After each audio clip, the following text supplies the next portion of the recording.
Extended Weather is sponsored by waterisawesome.com. Sign up for free weekly watering advice today. Good evening, everybody. I'm meteorologist Jesse Hawila. Let's start with your rainfall update.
Tonight's game, or tomorrow's game, it's hot, it's humid, winds will be fairly light, so there's not much relief. I guess the only good thing is that the games are late enough that the sun angle's pretty low, and the sun will have set by the time we get to halftime. But 94 degrees, That'll be the temperature right before kickoff. 94 degrees at 8 o'clock. Notice we stay pretty steady.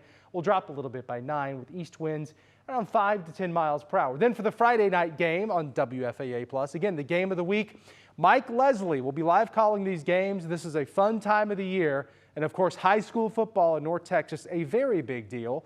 But I just want you to know it is going to be really hot. We've been in this wild stretch of heat all August long, and that's not stopping anytime soon. So if you're heading out for the Aledo Bearcats versus the North Crowley Panthers, that's going to be at Crowley ISD Stadium. Kickoff's at 7 p.m. and it will be hot. Temperatures will be in the 90s, 97 degrees at 7 p.m. That'll be for kickoff. Temperatures fall down just a little bit, not much. 94 degrees at 8 o'clock. By 9 p.m. it'll be 92. Winds will be out of the east around 8 miles per hour. So high temperatures again stay very close to 100 degrees. If you look at the high temperatures again on Friday, no matter where you go in North Texas, and there will be more Friday night football games that kick off around 7 o'clock in North Texas. Temperatures stay about the same as we have been, right around 100 degrees. Highs above normal. The normal high is 94. We are going to be in that territory. So enjoy the game tonight. Enjoy the Friday night game, and we'll see you in the weeks to come with high school football starting back again on WFAA+. This week, the Friday night football season begins here at WFAA, and we do so with a pair of top-shelf matchups on back-to-back nights. Yep, we're starting Friday night football on a Thursday this year, and we'll be at one of the most historic venues in the history of the game to do so. The Cotton Bowl plays host on Thursday night at 7 o'clock as Southlake, Carroll, and Jenks High School out of the Tulsa, Oklahoma area square off in Fair Park. It's basically a high school version of the Red River rivalry that we'll see between Texas and Oklahoma in October, and you can watch for free on the WFAA app, the WFAA YouTube channel, KFAA Channel 29, or if you're in Tulsa, KJRH Channel 2. This game features some elite wide receiver play. Carroll boasts 2 power conference wideouts in Blake Gunner and Brody Knowles, and Jenks features Florida-bound safety Caleb Dillard, who will try to slow them down. Then on Friday night, it's the inaugural game in 6A for the Aledo Bearcats. The 12-time state champions make the jump to the big boys this year, and right out of the gates, they square off against the number 4 team in the state, North Crowley, in a battle for 8-1-7 supremacy. Big-time defensive back play to watch in this one. Aledo cornerback Jordan Hall and North Crowley DBs Jerry Outhouse and Elijah Juan Houston. Watch the game live for free Friday night at 7 on the WFAA app or the WFAA YouTube channel as Friday night football makes its return this week. Come hang out with us on back-to-back nights to start off your football season properly. Hello, everybody. I'm meteorologist Jesse Hawila, and it is that time yet again. It's time for high school football on WFAA. And tonight, the game of the week. It's our Thursday night football forecast. We've got 2 coming up. The one tonight, it's the Southlake Carroll Dragons versus the Jenks Trojans, and that's at Cotton Bowl Stadium in Dallas. Kickoff is at 7:30. Listen, the weather's not going to change much over the next several days, so whether it's tonight's game or tomorrow's game, it's hot. It's humid, winds will be fairly light, so there's not much relief. I guess the only good thing is that the games are late enough that the sun angle's pretty low, and the sun will have set by the time we get to halftime. But 94 degrees, that'll be the temperature right before kickoff. 94 degrees at 8 o'clock. Notice we stay pretty steady. We'll drop a little bit by 9 with east winds around 5 to 10 miles per hour. Then for the Friday night game on WFAA+, again, the game of the week, Mike Leslie will be live calling these games. This is a fun time of the year. And of course, high school football in North Texas, a very big deal. But I just want you to know it is going to be really hot. We've been in this wild stretch of heat all August long, and that's not stopping anytime soon. So if you're heading out for the Aledo Bearcats versus the North Crowley Panthers, that's going to be at Crowley ISD Stadium. Kickoff's at 7 p.m.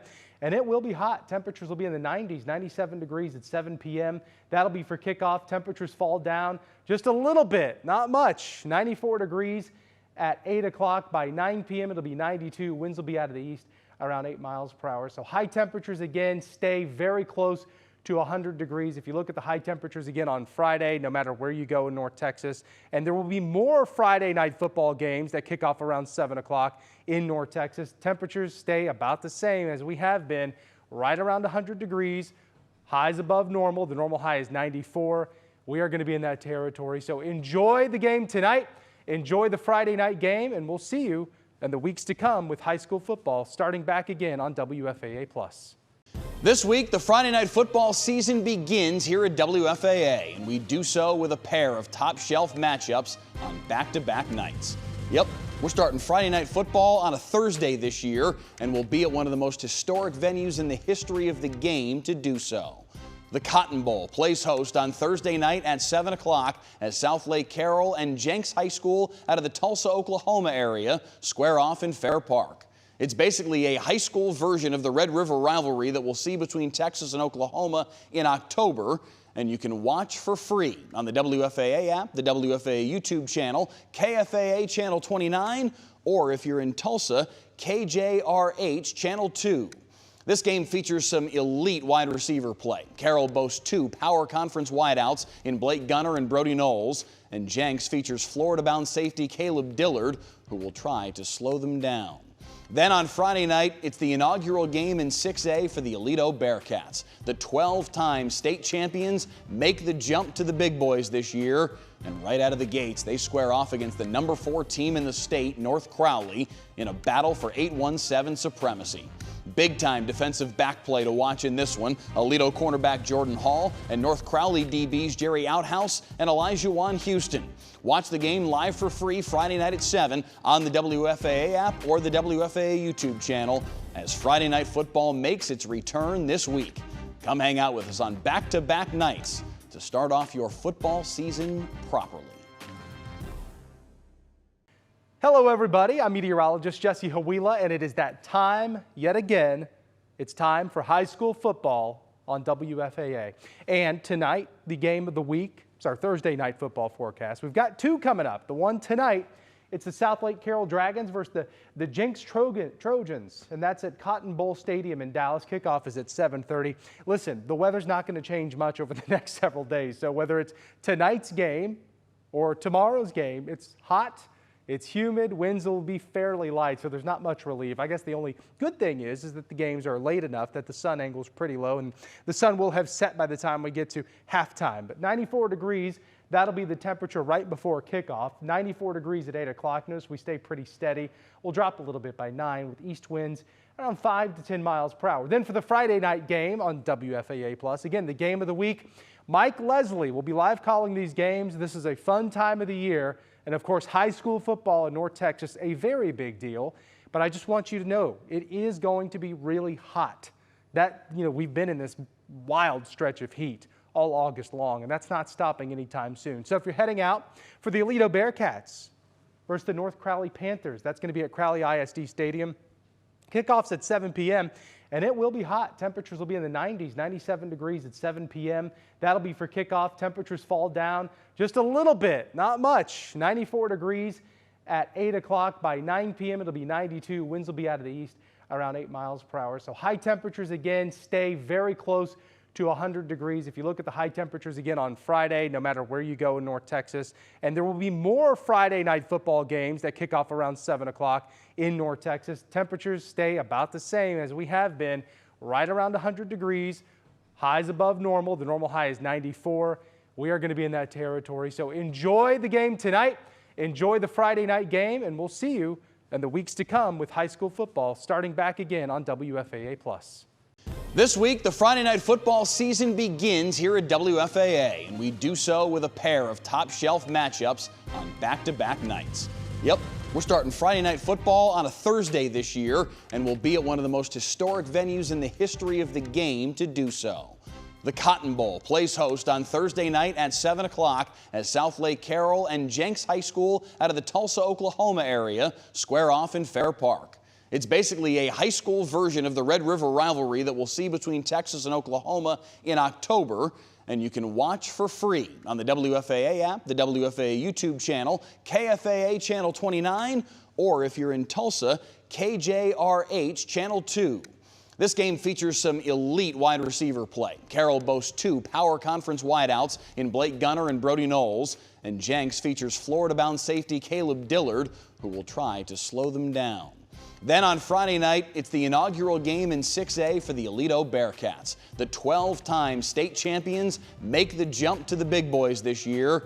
And right out of the gates, they square off against the number 4 team in the state, North Crowley, in a battle for 8-1-7 supremacy. Big-time defensive back play to watch in this one. Aledo cornerback Jordan Hall and North Crowley DBs Jerry Outhouse and Elijah Juan Houston. Watch the game live for free Friday night at 7 on the WFAA app or the WFAA YouTube channel as Friday Night Football makes its return this week. Come hang out with us on back-to-back nights to start off your football season properly. Hello, everybody. I'm meteorologist Jesse Hawila, and it is that time yet again. It's time for high school football on WFAA. And tonight, the game of the week. It's our Thursday night football forecast. We've got 2 coming up. The one tonight, it's the Southlake Carroll Dragons versus the Jenks Trojans, and that's at Cotton Bowl Stadium in Dallas. Kickoff is at 7:30. Listen, the weather's not going to change much over the next several days, so whether it's tonight's game or tomorrow's game, it's hot. It's humid, winds will be fairly light, so there's not much relief. I guess the only good thing is that the games are late enough that the sun angle's pretty low, and the sun will have set by the time we get to halftime. But 94 degrees, that'll be the temperature right before kickoff. 94 degrees at 8 o'clock. Notice we stay pretty steady. We'll drop a little bit by 9 with east winds around 5 to 10 miles per hour. Then for the Friday night game on WFAA+, again, the game of the week, Mike Leslie will be live calling these games. This is a fun time of the year. And of course, high school football in North Texas, a very big deal. But I just want you to know, it is going to be really hot. We've been in this wild stretch of heat all August long, and that's not stopping anytime soon. So if you're heading out for the Aledo Bearcats versus the North Crowley Panthers, that's going to be at Crowley ISD Stadium. Kickoff's at 7 p.m., and it will be hot. Temperatures will be in the 90s, 97 degrees at 7 p.m. That'll be for kickoff. Temperatures fall down just a little bit, not much. 94 degrees at 8 o'clock. By 9 p.m., it'll be 92. Winds will be out of the east around 8 miles per hour. So high temperatures again stay very close to 100 degrees. If you look at the high temperatures again on Friday, no matter where you go in North Texas, and there will be more Friday night football games that kick off around 7 o'clock in North Texas. Temperatures stay about the same as we have been, right around 100 degrees. Highs above normal. The normal high is 94. We are going to be in that territory. So enjoy the game tonight. Enjoy the Friday night game, and we'll see you in the weeks to come with high school football starting back again on WFAA+. This week, the Friday Night Football season begins here at WFAA, and we do so with a pair of top-shelf matchups on back-to-back nights. Yep, we're starting Friday Night Football on a Thursday this year, and we'll be at one of the most historic venues in the history of the game to do so. The Cotton Bowl plays host on Thursday night at 7 o'clock as Southlake Carroll and Jenks High School out of the Tulsa, Oklahoma area square off in Fair Park. It's basically a high school version of the Red River rivalry that we'll see between Texas and Oklahoma in October, and you can watch for free on the WFAA app, the WFAA YouTube channel, KFAA Channel 29, or if you're in Tulsa, KJRH Channel 2. This game features some elite wide receiver play. Carroll boasts 2 power conference wideouts in Blake Gunner and Brody Knowles, and Jenks features Florida-bound safety Caleb Dillard, who will try to slow them down. Then on Friday night, it's the inaugural game in 6A for the Aledo Bearcats. The 12-time state champions make the jump to the big boys this year, and right out of the gates, they square off against the number 4 team in the state, North Crowley, in a battle for 8-1-7 supremacy. Big-time defensive back play to watch in this one. Aledo cornerback Jordan Hall and North Crowley DBs Jerry Outhouse and Elijah Juan Houston. Watch the game live for free Friday night at 7 on the WFAA app or the WFAA YouTube channel as Friday Night Football makes its return this week. Come hang out with us on back-to-back nights to start off your football season properly. Hello, everybody. I'm meteorologist Jesse Hawila, and it is that time yet again. It's time for high school football on WFAA. And tonight, the game of the week. It's our Thursday night football forecast. We've got 2 coming up. The one tonight, it's the Southlake Carroll Dragons versus the Jenks Trojans, and that's at Cotton Bowl Stadium in Dallas. Kickoff is at 7:30. Listen, the weather's not going to change much over the next several days, so whether it's tonight's game or tomorrow's game, it's hot. It's humid, winds will be fairly light, so there's not much relief. I guess the only good thing is that the games are late enough that the sun angle's pretty low, and the sun will have set by the time we get to halftime. But 94 degrees, that'll be the temperature right before kickoff. 94 degrees at 8 o'clock. Notice we stay pretty steady. We'll drop a little bit by 9 with east winds around 5 to 10 miles per hour. Then for the Friday night game on WFAA+, again, the game of the week, Mike Leslie will be live calling these games. This is a fun time of the year. And of course, high school football in North Texas.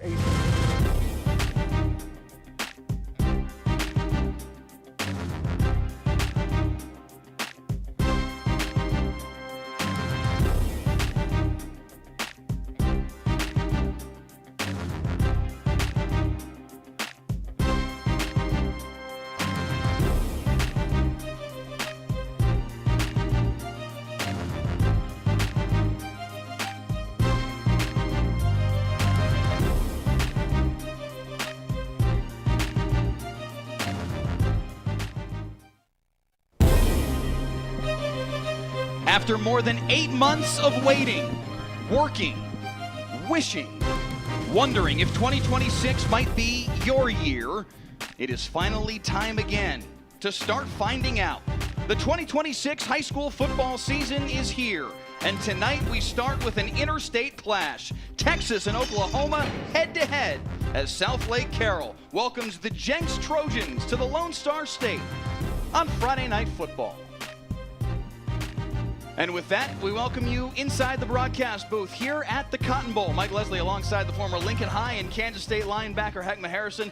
Heckma, we are back again, season number 9 of Friday Night Football, and what a way to begin the season. Boy, it feels so good, and it felt like we were away for so long. Look, man, Texas high school football is back in full effect, and man, do we have a matchup here in the Cotton Bowl. Oklahoma high school football back as well, Yes. and we welcome the Jenks Trojans here to North Texas. Jenks and Southlake Carroll taking part in what is basically a high school version of the Red River Rivalry. They are officially calling it the State Line Showdown, probably for legal purposes, but that's basically what this is. This is Texas and OU here at the Cotton Bowl on the high school level. I think we need to get the green and the maroon split right down to 50. That would have been the way to do this, but I think this is going to be a really cool atmosphere tonight, and it's two teams that are exactly who you'd want to see playing in a game like this. Southlake Carroll with 8 state championships, tied for the 6th most in Texas high school football history, and Jenks with 18 all-time state championships, 3rd most in Oklahoma history. Look, we talk about Texas high school football and the pride that we have here. Oklahoma is the same way. Oh, heck and yeah. let me tell you something. They're on a mission to prove something here today, because all of that Texas, Florida, California, Oklahoma feels like they've been left out of the conversation. 18 championships? Yes. Are you kidding me? Yep. Yeah, I think we're going to have a barn burner here in the Cotton Bowl. If you are going to pick 2 regions of these respective states to play a game like this, you're picking a team from DFW, and you're picking a team from the Tulsa area. If you don't know, because most of our audience tonight, especially that are watching right now on our digital properties, Texas-based folks primarily, Tulsa, Oklahoma plays some serious football. They dominate on a statewide level in a similar way, perhaps even in more pronounced a way than DFW does here in Texas, because there is the pocket in Houston, the pocket in Austin, where they have a share of this thing. Tulsa runs everything every year since '96. They've won every state championship at the highest level since '96. So yeah, you're pulling a team from Tulsa for a game like this, and Jenks is here for a good reason. Let's get to our players to watch for tonight's football game, starting with the Jenks Trojans and their wide receiver / safety, more so a safety, on his way to Florida to play safety, Caleb Dillard. An exceptional athlete, like you said, on his way to Florida, and the fact that this guy is just an absolute playmaker, but his coach gives him the ultimate compliment. It's like it's what he does in practice. He's one of those guys that brings it each and every day, and just the leader for Jenks.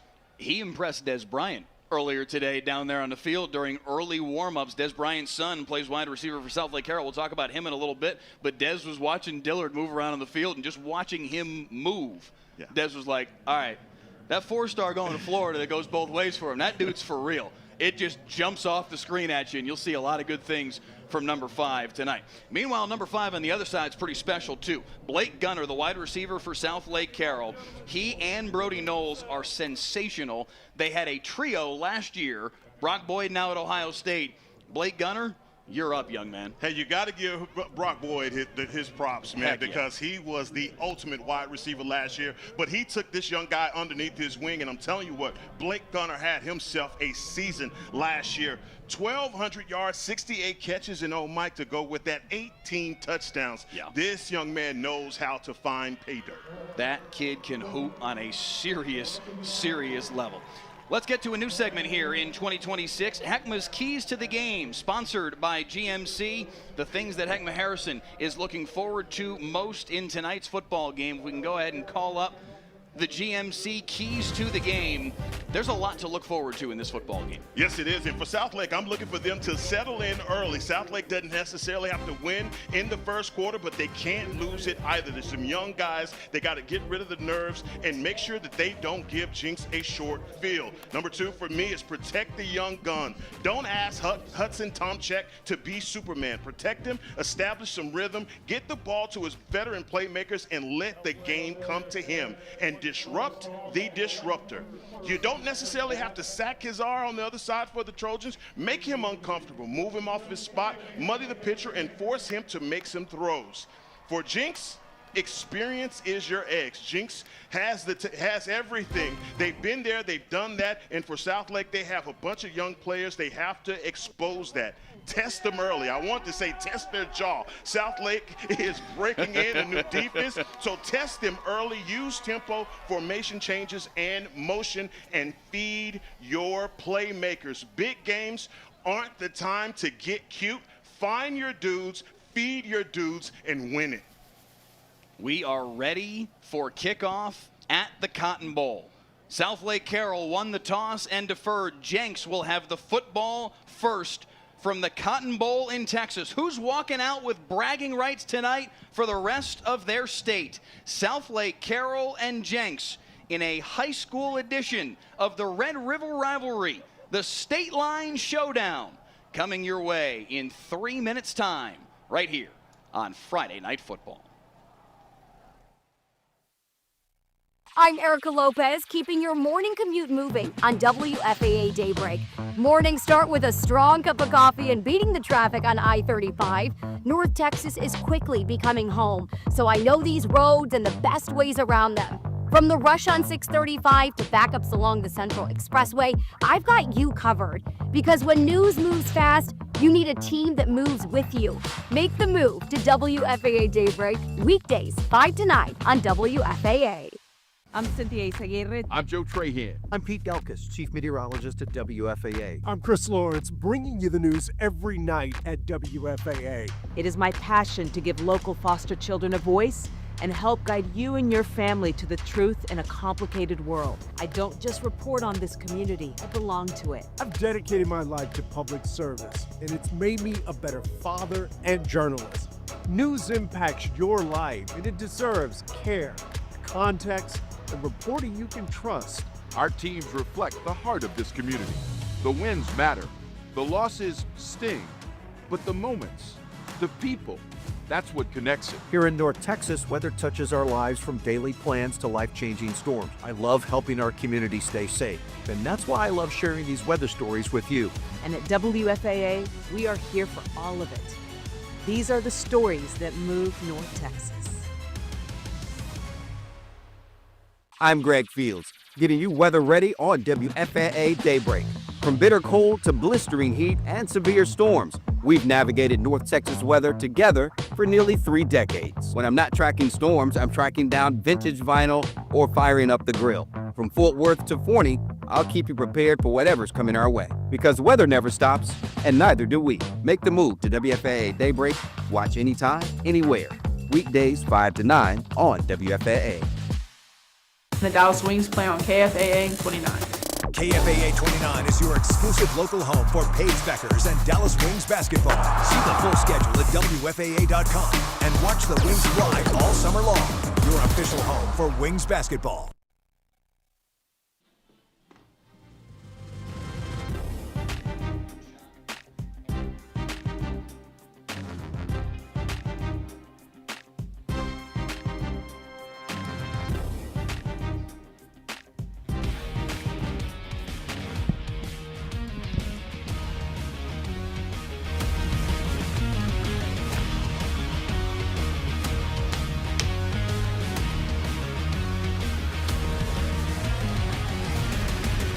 Friday Night Football, sponsored by Texas de Brazil. From the Cotton Bowl in Dallas, Texas, site of the annual Red River rivalry between Texas and Oklahoma, a high school version between Southlake Carroll of Texas and the Jenks Trojans of Oklahoma. We welcome you inside one of the most iconic venues in all of football history for a matchup of two of the very best from their respective states. Mike Leslie, Heckma Harrison here with you in Dallas. Kickoff moments away. The Carroll Dragons won the toss and deferred. It will be Jenks football to get this game underway. And Heckma Harrison, we will see Landon Kazar, C.J. Wright, and the superstar on his way to Florida, Caleb Dillard, out on the field first. And like I said, man, I really feel like what Jenks has at their advantage is they have a quarterback with experience. Man, some guys are going to have to step up for them as well. You look at their offensive line, they've been playing together for a while. So I'm looking for these guys to really set tempo here early, Mike. And on the other side for Southlake, their defense literally has to just stay in it. You know how hot it is down there on the field, and I'm telling you, it's been pretty hot here in North Texas, but down on that field, oh my God, it's about 15 degrees hotter. Dude, it is crazy hot. It's part of why the game was pushed back to this 7:30 start time. Make it a little bit safer in here, a little bit cooler for these kids. But we are ready to crank up the 2026 high school football season for both Texas and Oklahoma. This is the type of atmosphere you want. This is how to start a high school football season. There's some big old kids down there on that field. I mean to tell you, size-wise, I'm just walking around. Yes. I'm like, whoa, man. I don't remember high school kids being this big. But clearly, for both teams, yes. My goodness. Jenks has got an offensive line that is huge. Adafe Aruru, 6'6", 328. Big number 79, their left tackle. He's going to be difficult to get around for the Southlake Carroll defensive front. And Southlake Carroll's got plenty of size themselves. Tristan Dare, their center. Terrific talent on his way to Missouri. Southlake Carroll doesn't like to reveal their heights and weights. They are very protective of that information. They always have been, going back to when they were a 3A school.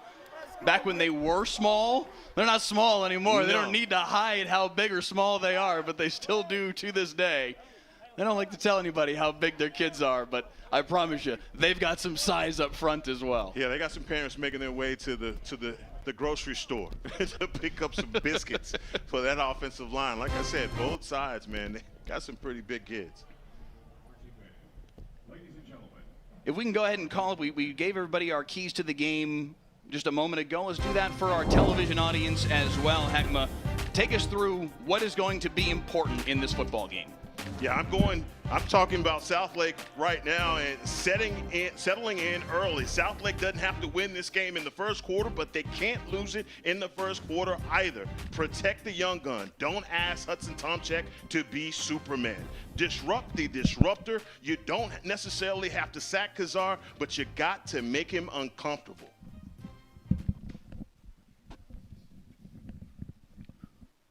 When you talk about making him uncomfortable, Heckma, this is a defensive front for Southlake Carroll that they've got some experience up there, but this is a defense that is replacing all 11 starters. Yes. This is a significant challenge in front of this defense just from an inexperience standpoint, just from these guys have played. So there's guys out there that played last year that were impact players for this team, but they weren't the starters. They weren't the dudes.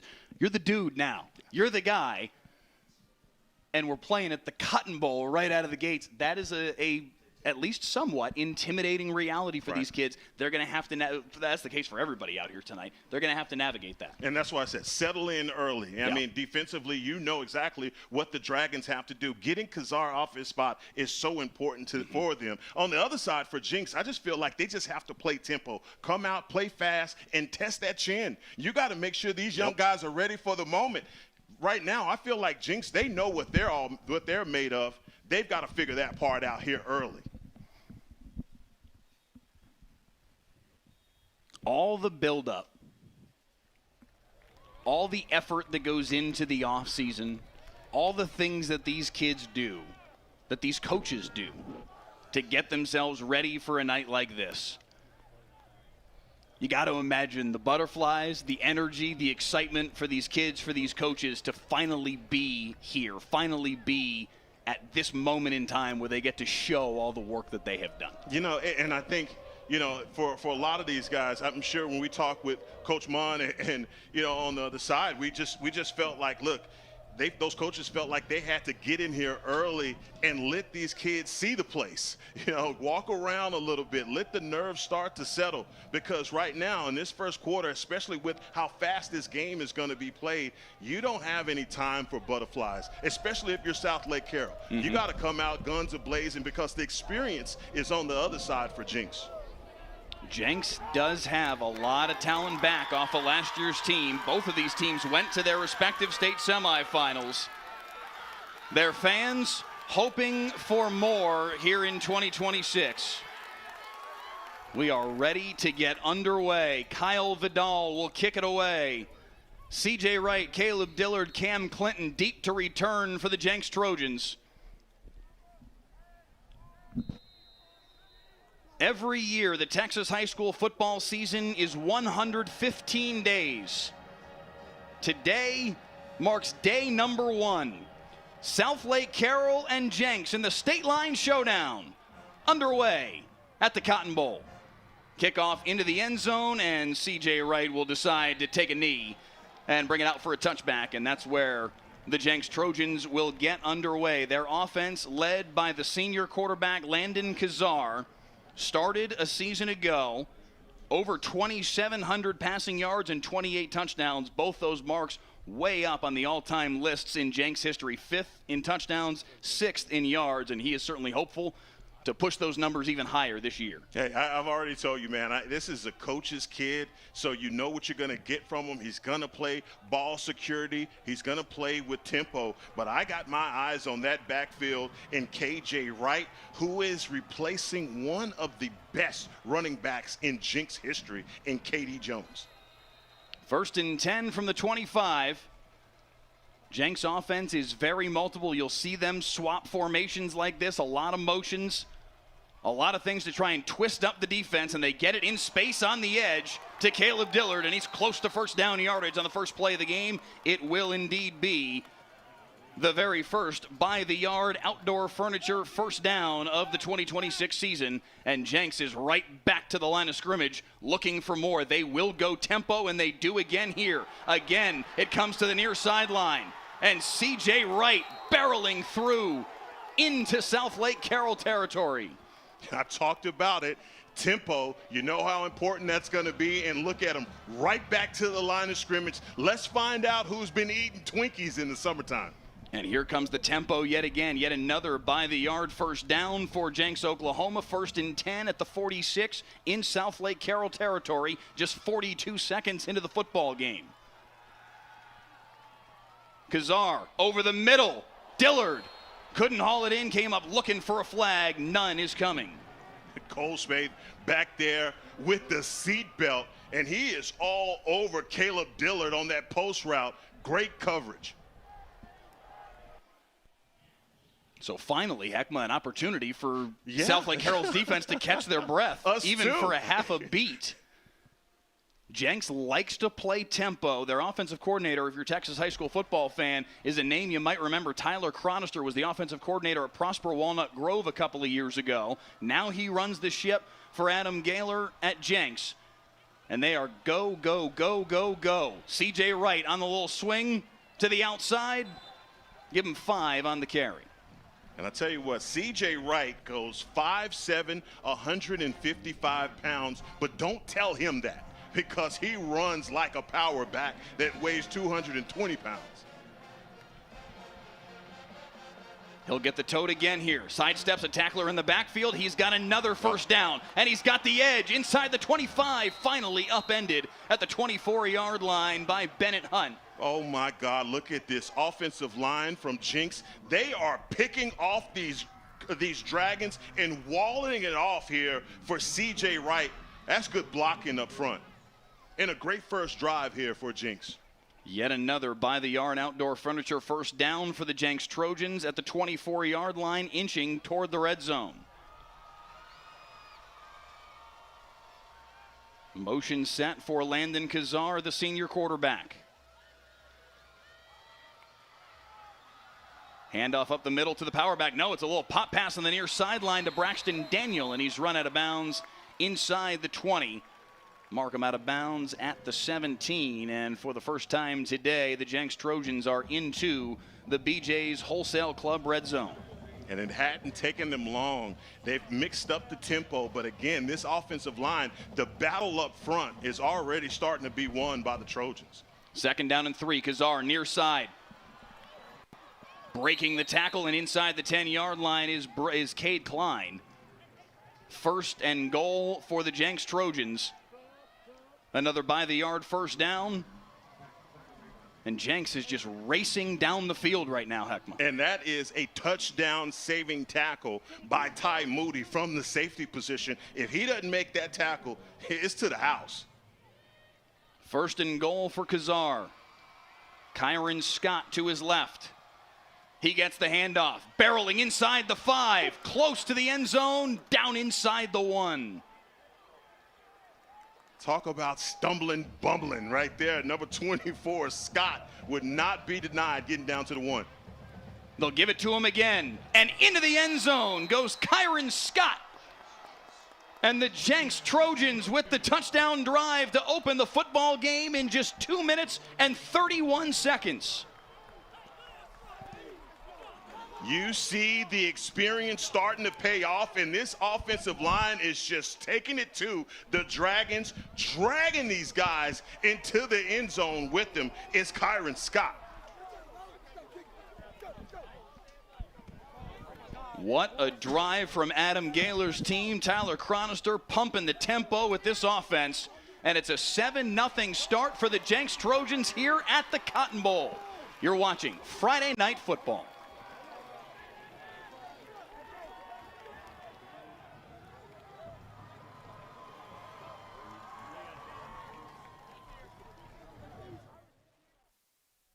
I'm Mariel Ruiz, helping you weather the mornings on WFAA Daybreak.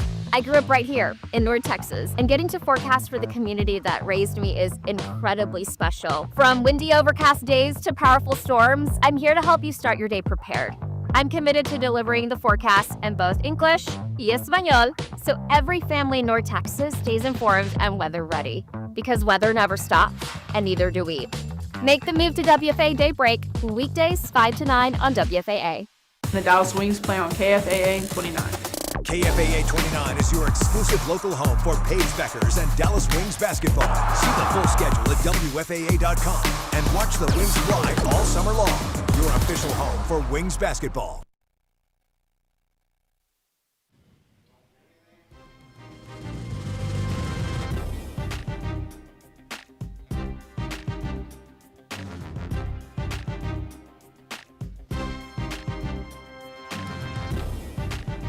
Back at the Cotton Bowl, 2.5 minutes into this football game, the Jenks Trojans have a 7-0 lead. Heckma, what a drive from Landon Kazar and the Trojans. Yeah, I talked about the experience being their edge, and they came out, and you could see, man, just the way that that offense was flowing. They had missed a beat and absolutely just chin-checked the Dragons in that first drive. So Jenks to kick it away, short kick, popped up. Dangerous. Oh, it's out of bounds. That would have been dangerous if it was still in play. Jenks deciding, you know what? We're not going to mess around with the kickoff returners from the Southlake Carroll Dragons, Thomas Joyner and Des Bryant Jr. Kick it out of bounds, bring it out to the 30-yard line, and that is where Hudson Tomczyk and the Southlake Carroll Dragons offense will get to work. Tomczyk, the junior in his first year, Heckma, as the starter. What a tight quarterback battle in the offseason. But they feel like this guy has got sky-high potential. I'll tell you what, this is the son of a quarterback. His dad was the first quarterback at give me the school. I just forgot, just completely left my mind. Tomczyk's dad, he played, why come I can't remember this? But either way, he's a son of a quarterback. And a kid that I definitely expect to come out here and put it all on the line today.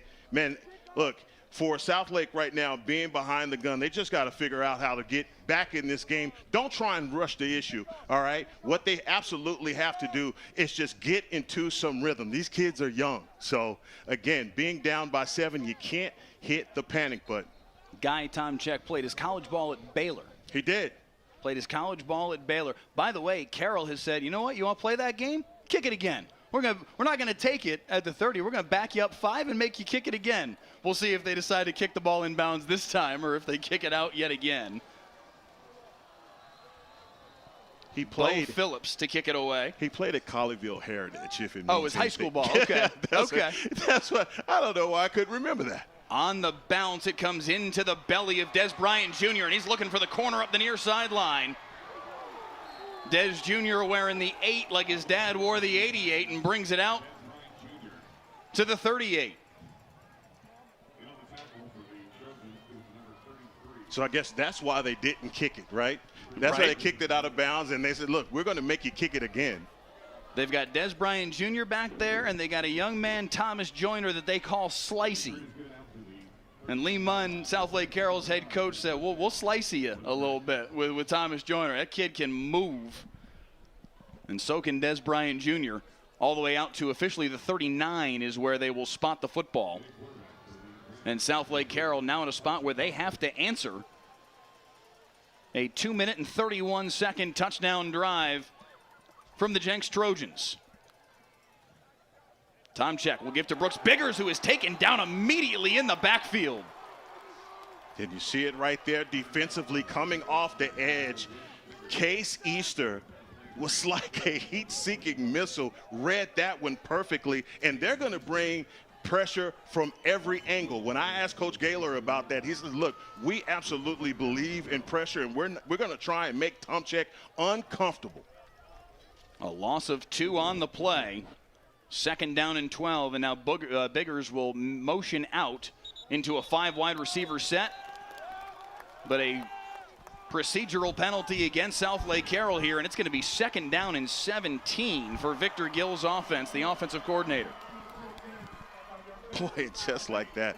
You start to see those nerves, just like you were talking about, Mike. All of these things starting to take place, and the Dragons putting themselves behind the 8 ball. They got to calm their nerves right now.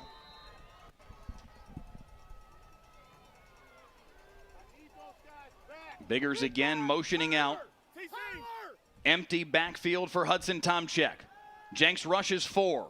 Throw far side, complete in the hands of Des Bryant Jr., but nowhere to go. A gain of just 2, maybe 3. It's going to be 3rd and 14.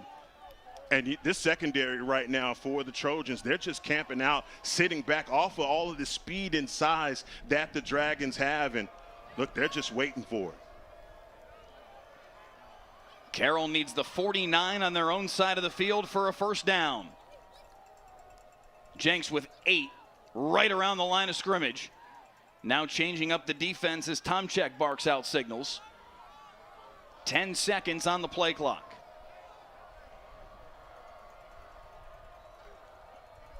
Brody Knowles and Blake Gunner on the outside. Another procedural penalty here on Southlake Carroll.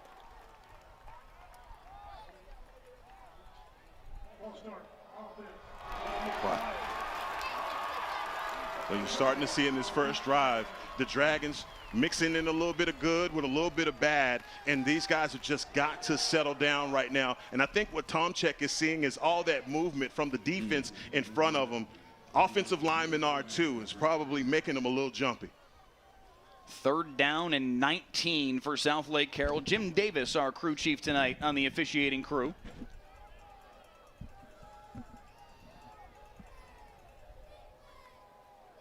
Tomczyk facing the blitz. Dillard came on the corner blitz, got a hold of his jersey. Tomczyk trying to get away, and he won't. Caleb Dillard, the 4-star, on his way to Florida with the sack to end the drive. And that design blitz right there from number 5, Caleb Dillard, you see him at the line of scrimmage. They're coming off of the edges, and they don't have anybody in there to block him. Nobody's looking for number 5, and what does he do? He cleans it up. Carroll with a protracted 3 and out. It took a while, a lot of penalties, but this does officially go down as a 3 and out. They lose 22 yards on the possession and kick it away, and the punt will do well to get past the first down marker. It's a terrific punt all the way to the 31-yard line, and Tyler Cooper, the punter for Southlake Carroll, with cause to celebrate that one as he flips field position, and Carroll definitely needed that. And Coach Munn is going to get over there and talk to his guys and just tell them to calm down. Right now, you can tell that the nerves are just starting to get the best of those young guys over there. That offensive line, seeing a lot of those Trojan maroon jerseys moving around, and man, it's just really making these guys jump. 7,400 of you with us right now on the WFAA YouTube channel. If that's where you're watching, drop a comment in the live feed. Let us know where you're tuning in from tonight. If you've got a favorite player on either one of these two teams, let us know who it is you're rooting for tonight, or if you've got a favorite cheerleader, a favorite band member that we'll see later on this evening that you're rooting for as well. Let us know who you're tuning in to see in this football game, as the toss goes to C.J. Wright on the first play of this second possession of the night for the Jenks Trojans. A pickup of 5 on the play. And Mike, this offensive line for the Trojans, they look like they are in mid-season form. I mean, you could just go tackle to tackle, and the way that these guys are moving the Dragons around, to me, boy, this is a warning signal. Right up the middle, C.J. Wright's got speed. C.J. Wright will not be caught. The Jenks Trojans with 2 touchdowns on their first 2 possessions of the football game, throwing a haymaker at the Cotton Bowl.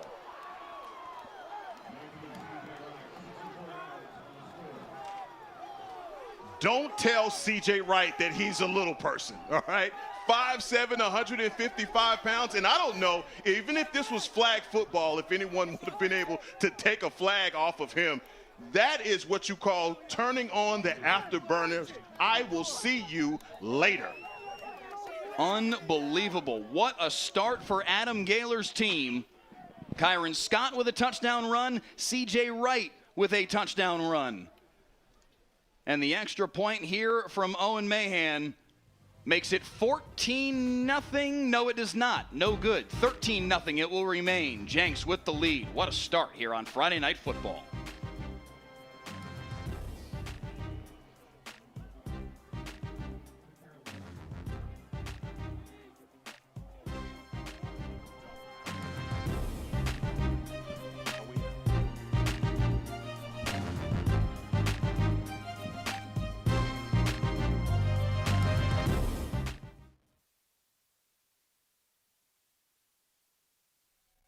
Football, it's more than a game in Texas. From the biggest matchups to the stories behind the score, we're taking you across the Lone Star State to relive the best moments from the week. Texas high school football now, streaming free on the WFAA app.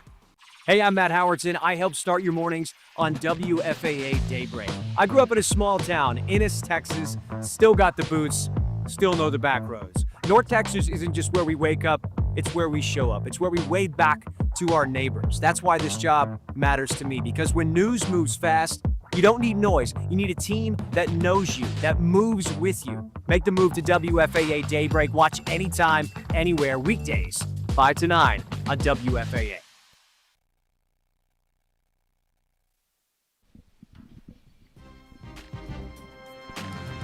$13-0. The Jenks Trojans with the lead. Short kickoff bounces away from, what a play by Des Bryant Jr. to make sure he got his hands on that football. That had disaster written all over it for Southlake Carroll, but they're able to avert it.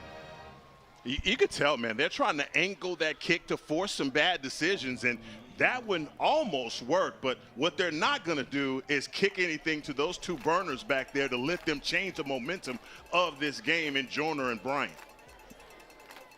How does Southlake Carroll change the momentum of this football game? 13-0. They got to run the ball. They got to run the ball. They got to settle in. Tom Check has just really got to get in his offensive lineman's ear and tell these guys, look, we got to put a drive together to give our defense a rest right now. They start at their own 19-yard line, in need of some positivity here. The little pop pass coming around the near side. Blake Gunner hopping his way across the 25-yard line. Give him 6 on the first play of the possession. That'll do it. Get a little speed on the outside, make this defense readjust, make these guys start to run sideline to sideline. Right now, the Dragons defense, they've seen enough of these maroon jerseys running sideline to sideline. 2nd down and 3 for Tomczyk. Even just a first down, I think, would allow these guys to breathe a little bit. Kind of settle in. Far side, dangerous throw. Southlake Carroll fortunate that Caleb Dillard didn't spot the football there. He went to engage the blocker because he was in the vicinity of that football. Ooh, and that thing had some heat on it too, but you're right.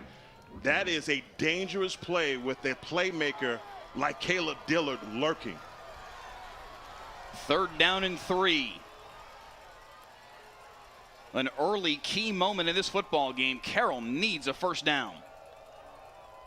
Tomczyk's going to run it. Flag on the play. Tomczyk falls forward. If the play stands, he'll have it.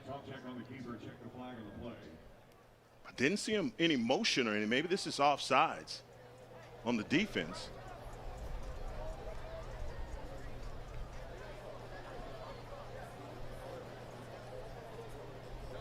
Illegal formation offense. 5 men in the backfield. Well, Southlake Carroll has had a tough start to this night. They have seemed a bit disjointed in these first 7 minutes of the football game.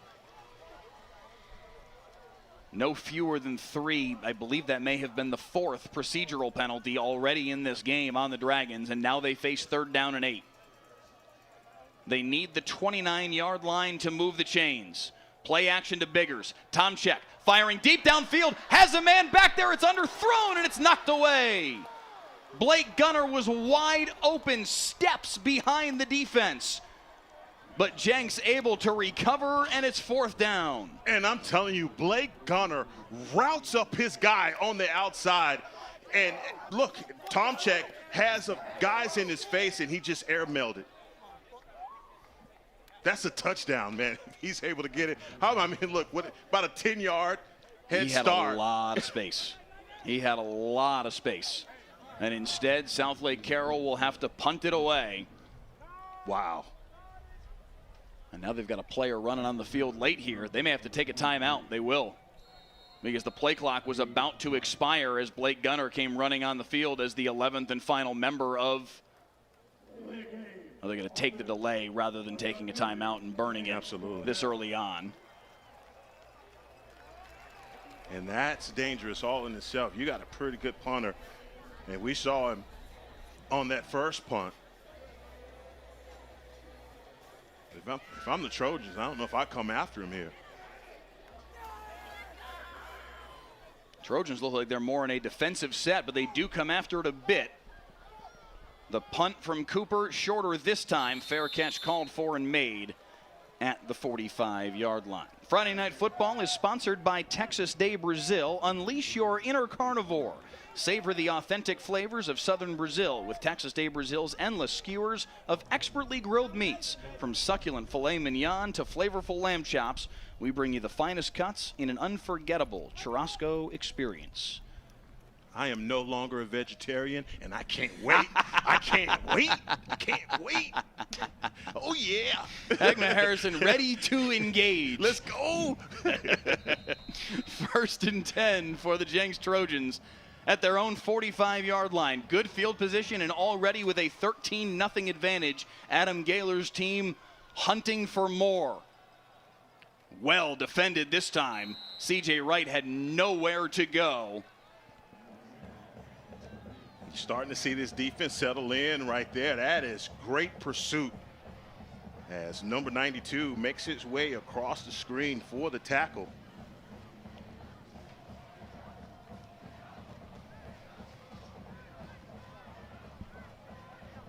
First down, a 2nd down rather, and 11. A loss of a yard on the play. Motion man is Cato.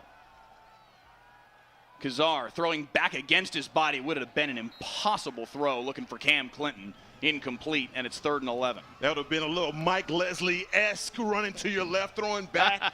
Come on now, Mike. That is hard to do. That's hard to do, man. Hard to do. Kazar is bigger, stronger than he was a season ago as a junior. Adam Gaylor telling us he put on about 20 pounds in the offseason to muscle up, and he said he's moving better, he's moving quicker, he's just more substantive back there in the pocket. We'll see what he can do here on 3rd and 11. Facing the blitz, throws against it, and he does make the completion to Dillard, but it's short of the line to gain. It does bring it into the territory, though, where will Adam Gaylor and Tyler Chronister consider going for it here? 4th down and 3. Kazar looked like he was trying to make his case. Kazar's going to come off.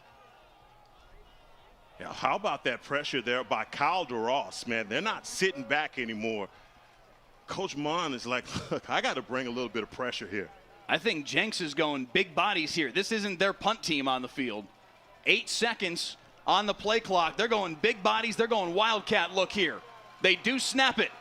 Bowling his way forward and has the 1st down and then some. Clark Character into the end zone, and the Jenks Trojans on a 4th and 3 with a 48-yard touchdown lightning strike.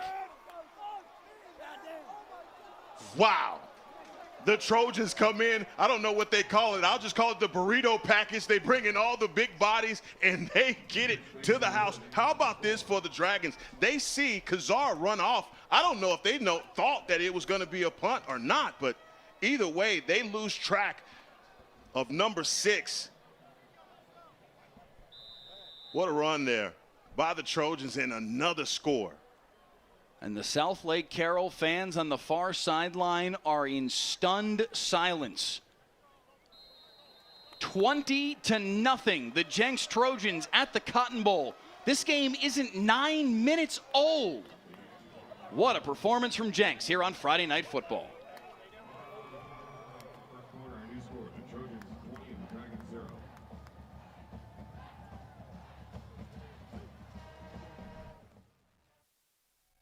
Football. It's more than a game in Texas. From the biggest matchups to the stories behind the score, we're taking you across the Lone Star State to relive the best moments from the week. Texas high school football now, streaming free on the WFAA app. Hey, I'm Matt Howardson. I help start your mornings on WFAA Daybreak. I grew up in a small town, Ennis, Texas. Still got the boots, still know the back roads. North Texas isn't just where we wake up, it's where we show up. It's where we wave back to our neighbors. That's why this job matters to me, because when news moves fast, you don't need noise. You need a team that knows you, that moves with you. Make the move to WFAA Daybreak. Watch anytime, anywhere, weekdays, 5 to 9 on WFAA.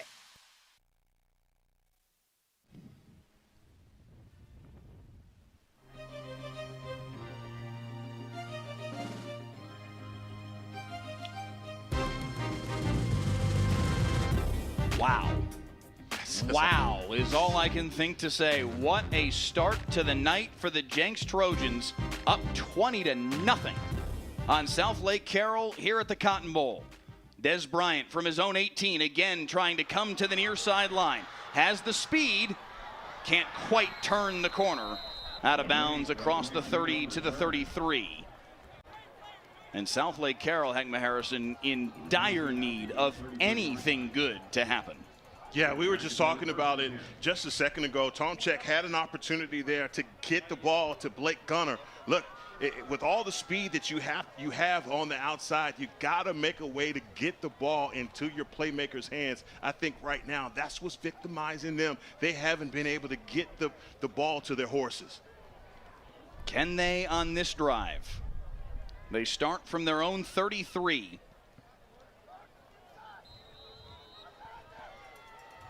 One of the perennial powers in Texas high school football. 8 state championships to their name. Went to the state semis a year ago where they lost to DeSoto. Far sideline, that's on the money. And Blake Gunner is on the board with his first reception of the day. Or at least first downfield reception. He had the little pop pass, right. But that's an important play for Carroll. Hey, this one's one. He's running in between those zones, and a great throw by Tomczyk. Hopefully that's enough to have him settle into this game.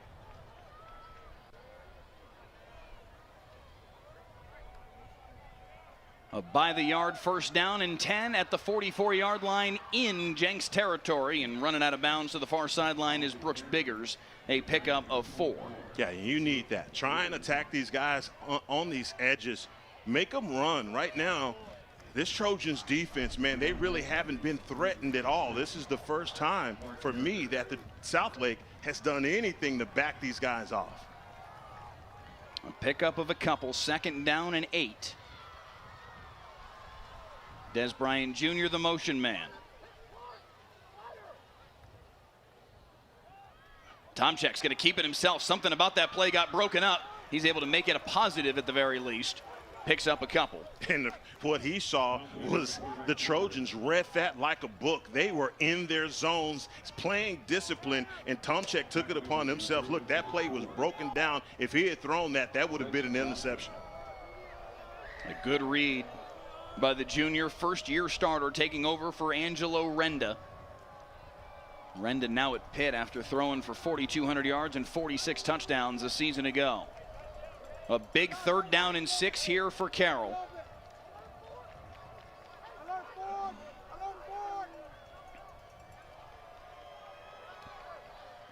Pop pass to Des Bryant Jr. coming near side. Beg your pardon, that's Thomas Joyner the third, and he's strung out and taken down for a loss. 4th down and 10 for Carroll.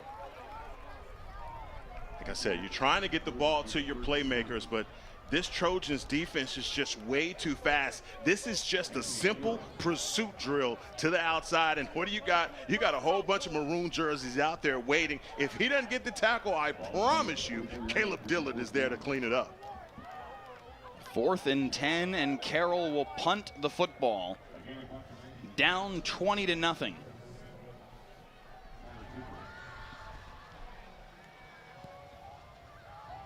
Attempting to pin Jenks deep. Fair catch called for and made in a sea of white jerseys at the 14-yard line by Cade Klein. This is a Southlake Carroll defense, Heckma, that returned 0 starters off of last year's team. Talented group a year ago that led them to that state semifinal. They went 14-1 a year ago. This is a whole new crop. Some guys that played last year. Absolutely. But not starters, not the guy. And when we talked to Coach Mon, he knew it. That was one of the things that he had apprehension about, is that these guys getting their first opportunities to start. They got to settle in, but right now, I said it in the open, you can't win it in the first quarter, but you can't lose it either. Yeah. 1st and 10, Kazar protected, lollipops it over the top, just a bit too far downfield for C.J. Wright. He had nothing but green grass in front of him. Man, and I'm telling you what, that's one of those throws that Landon Kazar is going to see in his sleep. He's going to wish to have that one back, because if he just took a little bit off of that, C.J. Wright is doing the Dougie in the end zone. I know it's an old school dance. That's all I can think about right there. I don't know what the young kids are doing these days. 1:01 to play in this first quarter. 2nd down and 10 for Landon Kazar and the Jenks Trojans. Up the middle, bottled up in the interior is C.J. Wright. A gain of 2. It's 3rd and long. And that's a better stop right there from the defense.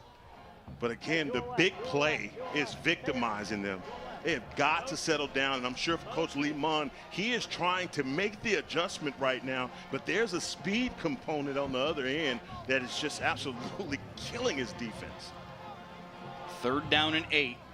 Jenks needs the 24-yard line to move the chains. A lot of motion yet again. Empty set here for Kazar.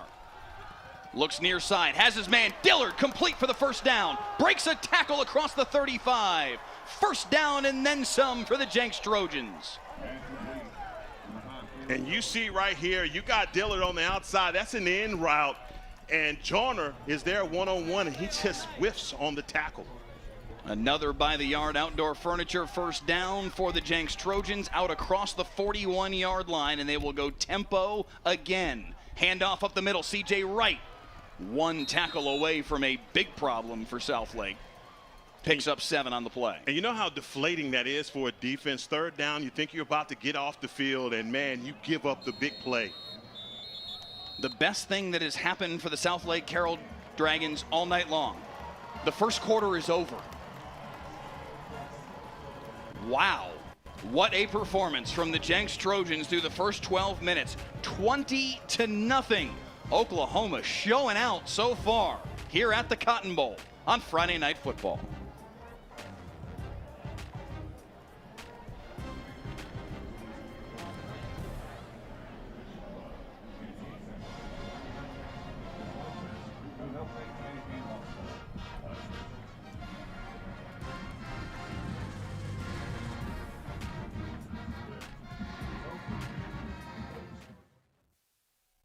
I'm Greg Fields, getting you weather ready on WFAA Daybreak.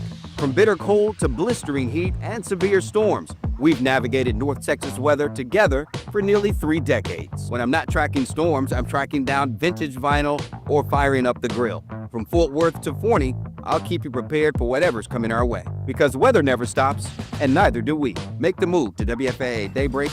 Watch anytime, anywhere. Weekdays 5 to 9 on WFAA. The Dallas Wings play on KFAA 29. KFAA 29 is your exclusive local home for Paige Beckers and Dallas Wings basketball. See the full schedule at WFAA.com and watch the Wings live all summer long.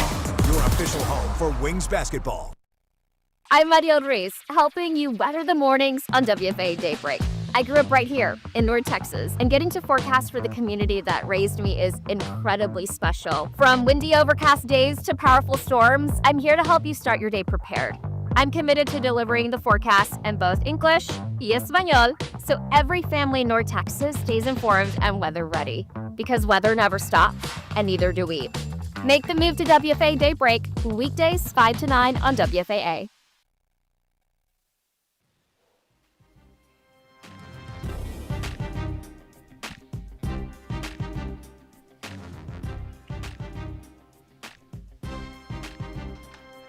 Start of the second quarter here on Friday Night Football, 20-0 in favor of the Jenks Trojans. Kyron Scott, CJ Wright, and Clark Carrick are all with first quarter touchdown runs for Jenks. And they face 2nd and 2 as we start this second period. Handoff coming near side. CJ Wright bottled up right at the line of scrimmage. Maybe gained a yard. It's going to be 3rd and 1. And I just told you in the break, man, Tommy Cronster right now is absolutely dialing it up. Offensively, these guys are all over this Dragons defense. They're trying to figure out where the speed is coming from. Even on those play action fakes, you can tell those linebackers are coming in, and that's leaving everything over the top wide open. Yeah. Man, it's just one of those things where you feel like for Lee Munn, he's got to figure out a way to get his defense to settle in. 3rd and half a yard. They go Wildcat again, straight ahead for Carricker, and he moves the chains into Southlake Carroll territory. Yet another by-the-yard first down. They are just carving up the Southlake Carroll defense so far. Yeah, this is uncharacteristic from what we've seen from the Dragons, but like you said, man, this is a whole brand new defense. Guys having to figure it out.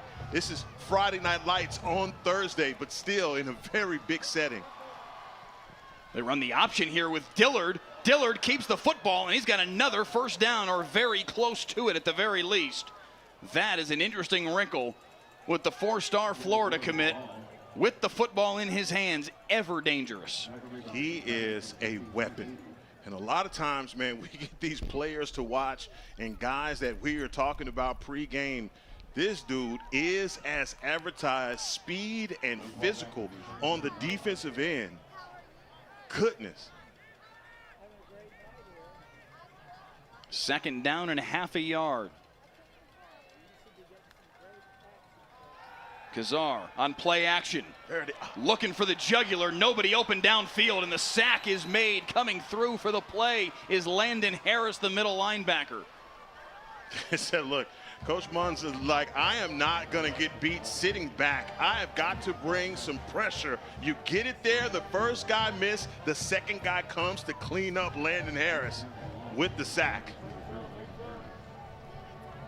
Can this Carroll Dragon defense get off the field? 3rd and 3. feels like a must stop for Southlake Carroll on this drive at minimum, and they'd love for it to be right here. Right on the handoff, surges forward. They mark him short. They mark him about a full yard short. It is 4th and 1. And no one's coming on that field. They are going for it. You know who is coming on the football field is Clark Carricker. Yes, he is. Good. They're going Wildcat yet again. Heavy package. What'd you call it? The burrito package? The burrito package. Here comes the burrito package once again for the Jenks offense. 4th and a yard. Carricker picks his lane and surges forward. A first down yet again for the Jenks Trojans. I mean, that is just an HOV lane opened right there for the Trojans. And right back to the line of scrimmage, and they caught him. If they run a play right now, they had to take that timeout. Yep. This is what Jenks does. They want to go tempo. And we talked with both of the coaches, Lee Munn and Adam Gaylor, earlier this week.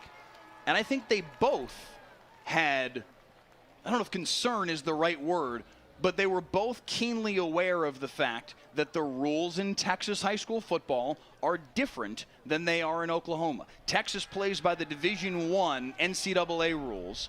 Oklahoma plays by the NFHS National High School rules. If you substitute offensively in Oklahoma, they don't stop the game for the defense to be able to match a substitution the same way they do in Texas and in the NCAA and in the NFL for that matter. So in Oklahoma, Tyler Cronister's got this thing running at 14, yes, and it is nonstop go. And, hey, we're going to change personnel, and you better be able to keep up because we're snapping the football right now. I think they were both aware, hey, it's different tonight. They're not going to be able to do it the same way. Even though they can't do it, quote unquote, the same way, still they're able to do it just fine. Yeah, because look at, we've talked about it on the pace that they started this game with, and it's starting to affect them. They go with the jumbo package right there, but what do? They stay with it. And Southlake is trying to get out of that defensive package, and they caught him. They had to call a timeout, or else they were going to give up another big play. It is yet another by-the-yard first down for the Jenks Trojans at the 33-yard line. What do they have cooked up this time?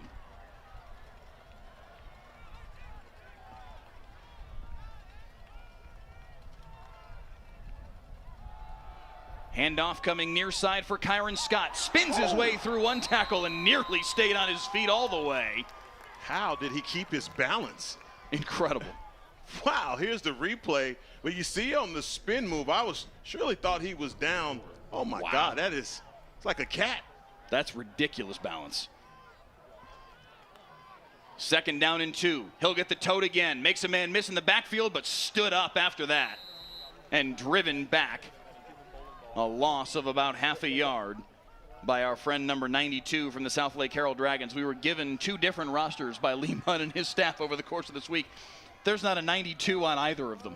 Well, he must be, we're going to call him 92 the secret sauce. That's what he is. You want to keep him secret? Fine. I mean, he's out there making plays the second time. We got about 10,000 of you out there watching on the WFA YouTube channel. If one of you knows who flip-flopped into number 92, please let us know. 3rd down and 3. Carricker again in the Wildcat, and again surges forward for a first down. Southlake Carroll does not have an answer for this package. Wow. This is, and everything that they're doing is on that left side, man, because you got some big bodies over there. They go with Carricker again. Patient and strong for 7 more. In fact, 8. This Ororu kid? Odafe Ororu. Is massive. Yep. He is 6'6", 328. He is moving that defensive line. Guys, just focus in on the 79 over here. Big left tackle. Offers galore for this kid. Oh, ball gets away from Kazari. Pounces on top of it to preserve possession for Jenks.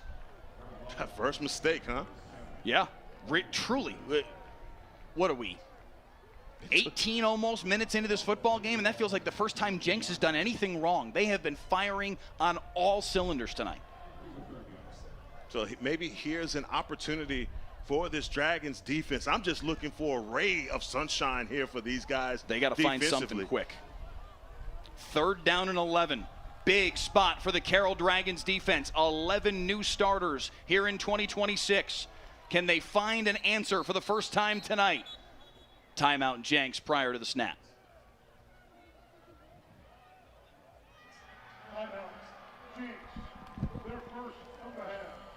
And I'm telling you, for this Carroll's defense, they're looking at all of this motion up front for Jenks, and it's got to be confusing the mind. You see them starting to settle in and, again, not get too off-kilter, moving around too much. They've got to stay assignment, alignment sound. That's what's getting them beat. They're just forgetting their technique right now. What impresses you most about what you've seen from Jenks tonight? They've been efficient. They have been just very well refined in so many different areas of the game. This is a well-oiled machine. I think what surprised me the most is that they've come out and they've punched Southlake in the mouth. And I mean, I knew this was going to be a physical matchup, and I've seen Southlake in some physical matchups, but they've always matched that intensity. I don't care who it is that they're playing against. The Dragons don't back down from anyone. Right now, the Jenks Trojans just have them against the ropes, and they don't have an answer for it. And I think, again, that's what's surprising me, that there hasn't been an answer to what they've been up against. Now, again, this football game isn't over. You know, halftime, you're going to have an opportunity to make some adjustments. But right now, in game, I haven't seen any adjustments. So I don't even have anything to say, all right, this is what you do that you can match it. Right. Something in the form of a blitz, something in the form of a 5-6-man front. You got to stop this running game. Yeah. 3rd down and 11, a pivotal spot here for Southlake's defense. What does Tyler Chronister, the offensive coordinator for Jenks, draw up here? Empty set, whistles, and a timeout called by Southlake Carroll. Something about this look was not liked by head coach Lee Munn. And Southlake Carroll will stop everything here. We'll step aside for just a moment here on Friday Night Football. We'll be back after this timeout.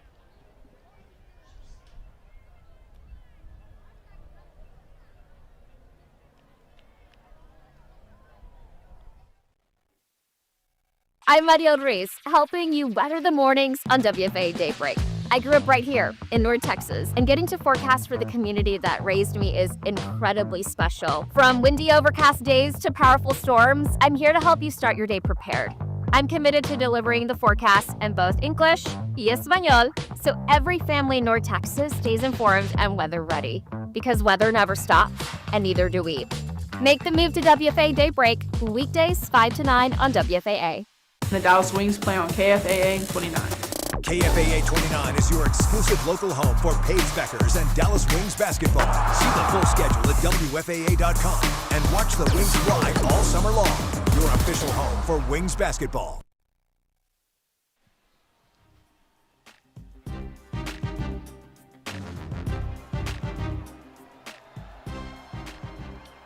Past the midway point of the second quarter, a crucial 3rd and 11 after back-to-back timeouts from each of these two teams.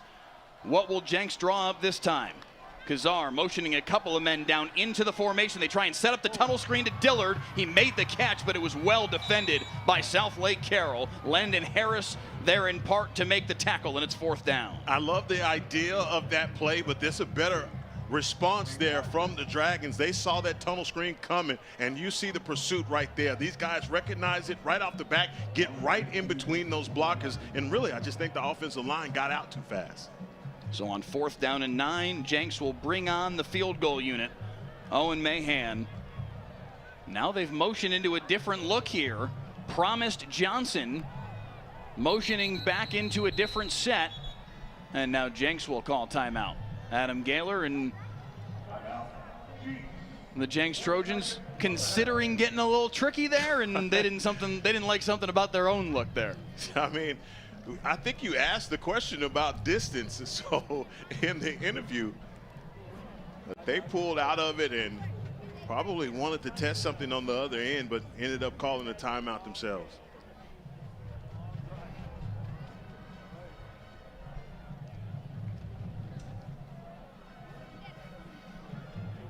Friday Night Football is sponsored by Texas Day Brazil. Feast like royalty. Discover a true dining indulgence where our skilled gauchos carve tableside, delivering premium meats cooked to perfection, just the way you like it. It will be 4th down and 9 out of this timeout, as Jenks has used a pair on this possession. Both teams now with 1 timeout left in the period. Jenks scored all 3 of their touchdowns in the first quarter. Touchdown runs from Kyron Scott, C.J. Wright, and Clark Carricker. Now they face 4th and 9, and they will not have the field goal unit out for what would have been a 37-yard attempt. Instead, Landon Kazar will take the snap with C.J. Wright to his left. Dillard motioning across the formation. They need the 11 for a first down, and a flag on the play.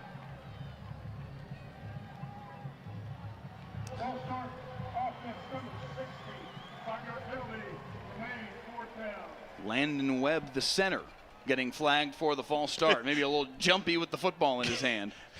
I think he moved that big body back a little bit, and everybody in the Cotton Bowl saw it. Tried to play it off. So now if they were on the outskirts of field goal range before, definitely outside now. And they'll go for it on what is now a 4th and 14. Dillard in the slot directly underneath your score bug on your screen.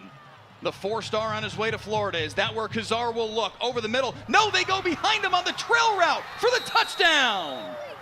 Jalen Cato on a brilliant route concept from Tyler Chronister in the Jenks offense, and they add to the lead. Defensively, Mike, you know that this is going to be a late developing route. This is 3rd and forever. Wow. Wow. 4th and forever, and they catch him. Unbelievable.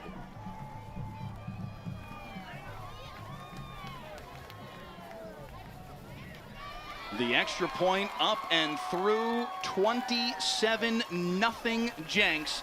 If we can call up the replay on this, because this was really smart. Maybe the top-down look. If we can go with the broadcast angle here. Well, show you this direction first. Look at where Caleb Dillard there is on your screen. They set up Dillard in the slot, ran him on a crossing pattern, and he just cleared out everything. Yes. Defense was lasered on him, and running the route right behind him is Cato. I love that. That is. And again, Mike, the play design, that you just complimented it, but you know from the safety standpoint that this is going to be a slow developing play. You just got to stay in your zone.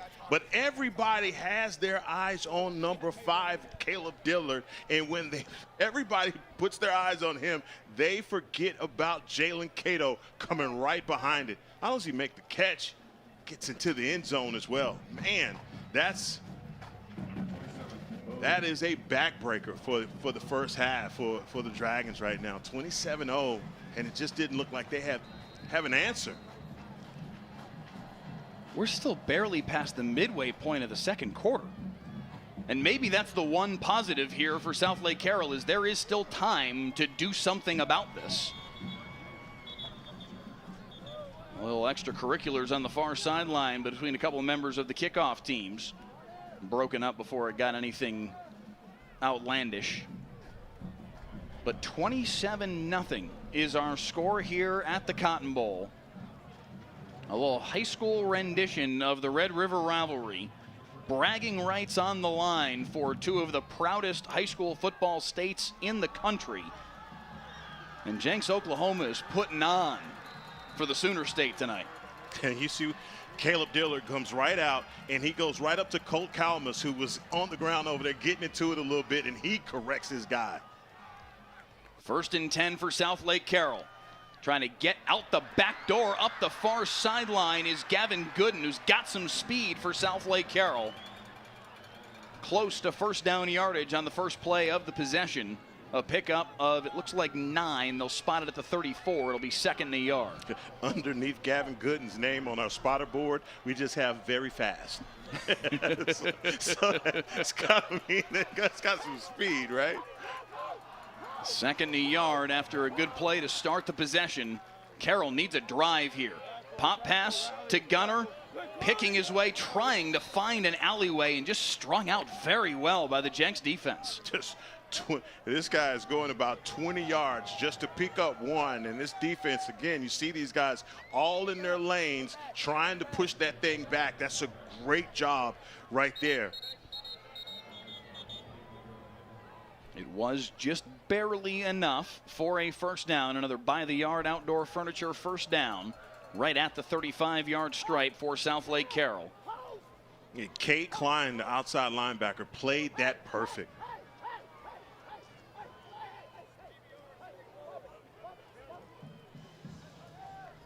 Oh, now they're going to say it's not a first down. Whoa. They spot the football just behind that 35-yard stripe, and it will be third down and about a foot, it appears. Maybe a little more than that now that they correct the spot a little further. Wow. Third down and about 2 feet, I would say.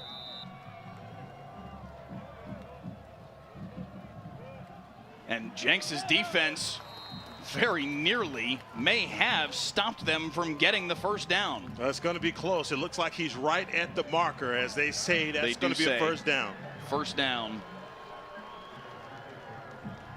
Not by much, but Gavin Gooden able to stretch forward far enough.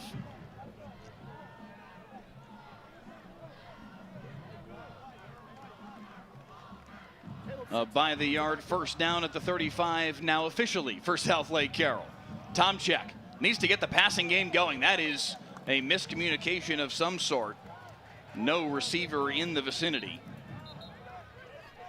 Thought he had Easton on a goal ball, and Easton was running a slant.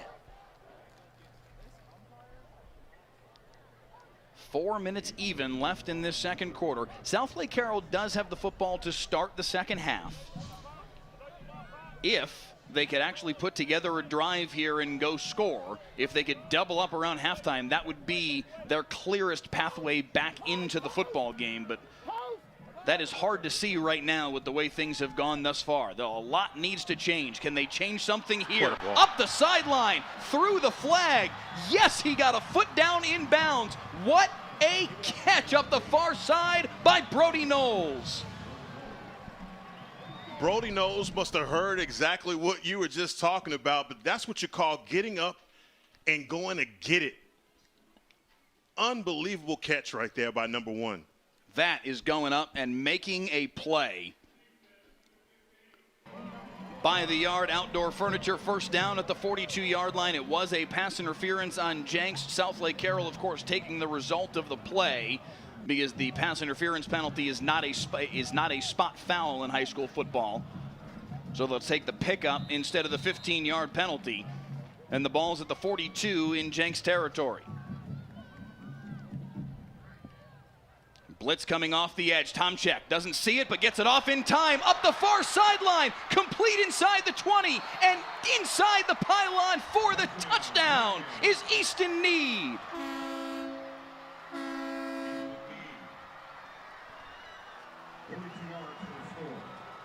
Mike, you called for it, and you got it right there. Great route concept on the outside, and what does Tomczyk do? He just airmails it right into the hands of Need.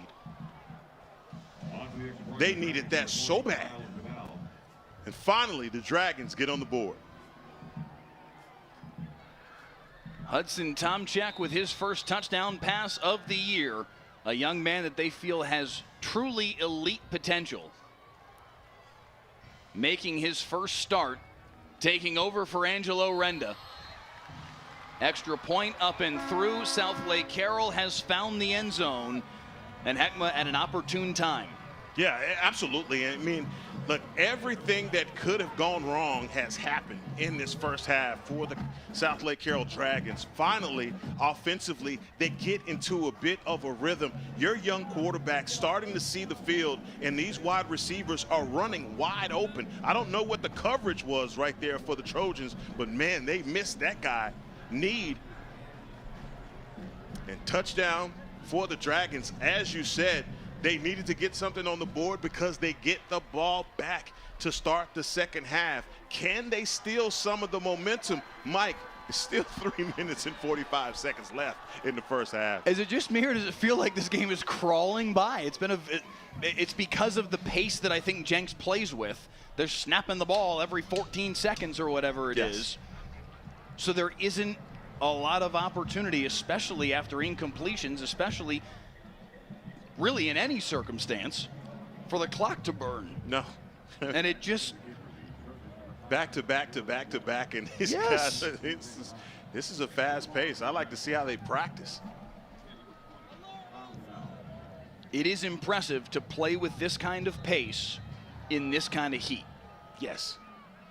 This game was pushed back by a half an hour because of how hot it has been in Texas. Today, a little better than it's actually been the last week and a half or so. We were hitting 108, 109, 110 around the Metroplex over the course of the last week and a half. At least today we stayed in the double digits. 98, 99 the high today here in the Dallas area. So it's a little better, but it is still smoking hot. And down there on the field, if you've ever been here to the Cotton Bowl, it can get warm down there on the field. If you've ever been here for the Red River rivalry, Texas and OU about a month and a half from now, it can get smoking hot here even in October, let alone here in late August. And you see those big fans down there on the field, on Jenks' sideline, even on Southlake sideline, but ain't nothing but hot air. You got mist coming out of it. Now the onus goes back on the Southlake Carroll defense. Little pop pass to C.J. Wright. Strung out nicely, but breaks a tackle. C.J. Wright coming back to the near sideline and hops his way down. After all that, a gain of just a yard. But he was perilously close to a whole lot more. And I mean, it looked like the defense, again, they were there to get the stop. But here's a guy that just, I mean, he could hit the brakes, as you saw right there, and turn it back the other way. And, Mike, we have our first cramp of the evening. A player down here for Southlake Carroll. Just moments after we were talking about how hot it has been here in Texas. You hope this is just a cramp, and with how quickly we see Kyle Duras pop back up, that's a good sign because he is pivotal to this Carroll defense. One of their team captains, one of their real leaders on the defensive side of the ball. He and Landon Harris are the two that they are going to lean on this year defensively. And it looks like Kyle Duras won't miss much time. And I'll tell you, everywhere in Texas high school football this weekend, you're going to see guys with their universal signal for, I have a calf cramp, trying to pull that toe up to stretch it out. That, like you said, that heat, these guys are going to have to go in at halftime and drink some of those liquid IVs to get themselves back right. Second down and 9 for the Jenks Trojans. Kazar, far side, skips it to an open man in Caleb Dillard. And it's third down and 9. 3 rushing touchdowns in the first half for the Jenks Trojans, replacing Katie Jones rather well thus far. They have clearly shown that even despite the fact that the Oklahoma Player of the Year is now an Oklahoma State Cowboy, they can still run the rock. Katie who? I'm just joking. I'm just joking. Now, Katie Jones was a real one. I'm telling you, this kid was absolutely phenomenal. And that was the question coming into this game for Coach Gaylor. How do we replace that production? And what did he say? I can't do it with one guy. It has to be by committee. A Jenks record, 4,742 rushing yards, 67 TDs for Katie Jones. That was dangerous. Into triple coverage, incomplete. Southlake Carroll with a 3-and-out. In a very short period of time here. It is 4th down and 9. And the Jenks Trojans, I believe this time for real, are going to have to punt the football. How about that from Spate, playing out in a deep third and forcing that bad throw from Kazar. He is lucky that that one didn't get picked off. In confirmation for Jenks number 2. It's Promised Johnson out to punt the football away. Carroll will call timeout here. That is their final timeout of the half. Mike, for Southlake, if they could get another score, buddy. Here. Now the calculus starts to change a little bit. just a smidge, right? Because again, you're talking about a team that was down against the ropes and almost well, they've gotten a standing 8 count a few times in this game. But boy, what was it, 3 minutes and 45 seconds? That only took 40 seconds off of the clock, and the Dragons now are back in business. Again, if they could get a score here, get the ball back in the second half and get another one, man, now we got a ball game. No, that's a lot of hypothetical, but that's right. But I mean, that's the way that if you're Carroll, that's how you have to be thinking right now, because these are two teams that have both shown that they have some mettle in trailing in football games. Jenks last year in the state semifinals, after losing Landon Kazar on the very first play of the game, got down big against Owasso in the state semifinals, came all the way back to tie that game. Owasso would get them on a field goal late and end Jenks' season. But Southlake Carroll has had similar games in their history as well. They know what it is to make a comeback. And there's a ton of football game left here, and a chance for Southlake Carroll to get the ball back with terrific field position. Promise Johnson to punt the football away. A line drive punt. Fair catch called for and made at the 46-yard line by Blake Gunner. And out comes the Southlake Carroll offense with Heckma terrific field position at their own 46. Get the ball to number 5. Find a way. I mean, it has got to be front of mind for the Dragons. You saw what Brody Knowles did, made that big play. Nai did the same thing, touchdown. But Blake Gunner, we saw him miss him when he was wide open. Find a way to get your dogs the ball. So apologies, we didn't spot this on the last Southlake Carroll drive. The Dragons have made a swap at quarterback. They had Palmer Pensum in the game on that last drive. It looks like they are back to Tom Check now as he throws to the near sideline, just beyond the outstretched fingertips of Des Bryant Jr. and incomplete, but it was Pensum that threw the touchdown pass to Easton Need about a minute ago on the clock. And that's an important detail here, because that was one of the things that when we talked with Adam Gaylor, he talked about, hey, look, we love to play with tempo. We love to play with tempo.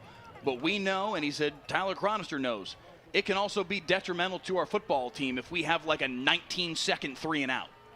That's kind of what we just saw. Right. And now an opportunity here for Southlake Carroll if they can capitalize on it.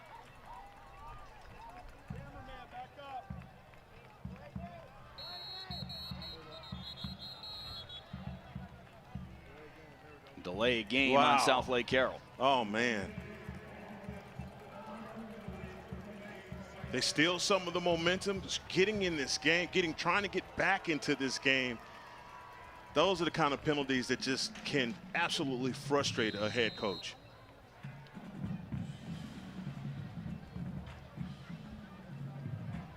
Especially when you're looking at an opportunity as good as this for Carroll. Like, you have a genuine opportunity to flip some of the momentum in this game if you can capitalize on this possession. Tom Check, near sideline. Just a beat late with the throw. Out of bounds and incomplete. It's 3rd and 15. And they're trying to get the ball to Blake Gunner. That's just one of those throws that just have to be made on time. Trying to get that in between the zone. That's a tough throw for Tom Check, for any quarterback. Following the 41-yard line, brings up 3rd down. Over 10,000 of you with us right now on the WFAA YouTube channel. We appreciate you being with us tonight here on Friday Night Football. We do a game like this every week throughout the high school football season. We'll have another game tomorrow night as well. We'll do it again tomorrow? We will indeed. We'll tell you more about that after this 3rd down and 15. As Hudson Tomchek looks to the far sideline. Offensive coordinator Victor Gill trying to draw up something that can get them to the far side 44. The quarterback draw off the play action read. Tomchek breaks a tackle, flag on the play. In the vicinity of the block or the attempted tackle. Could be a hold, could be a face mask based on where that flag was dropped.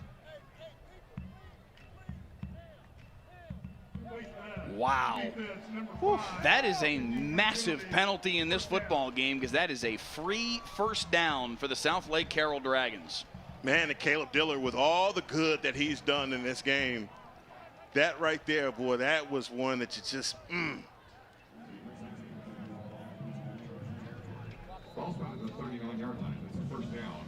Big first down there for the Carroll Dragons.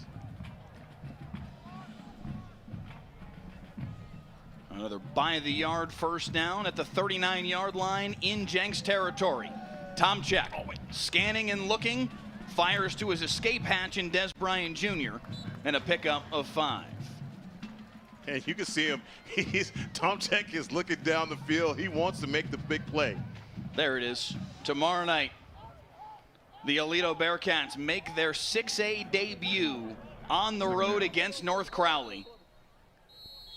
We will carry that game for you right back here on the WFAA app and the WFAA YouTube channel.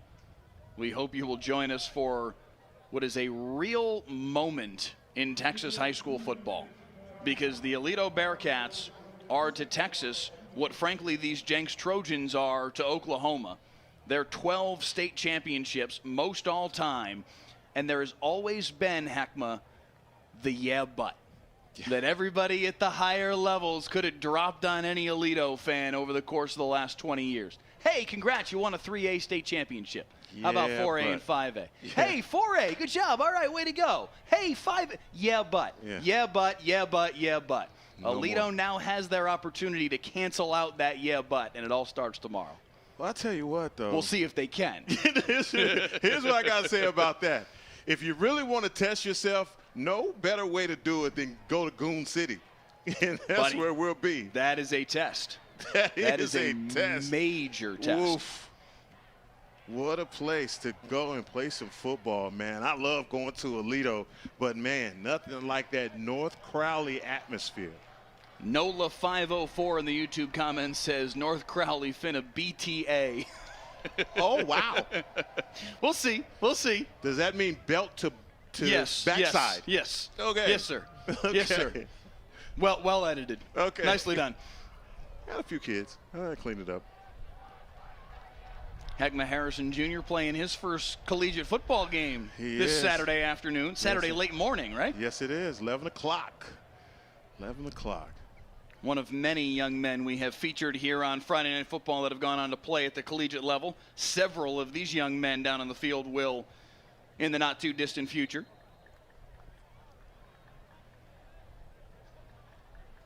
Man, got an opportunity to see Des Bryant in the tunnel.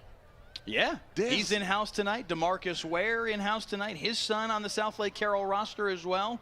They have 3 juniors, 3 rather noteworthy juniors on this Carroll Dragons roster. Des Bryant Jr., DeMarcus Ware Jr., and you got to be a big basketball fan to know this name, but if you're a basketball fan, you definitely know this name. Jason Maxiel Jr., former Detroit Piston, is his father.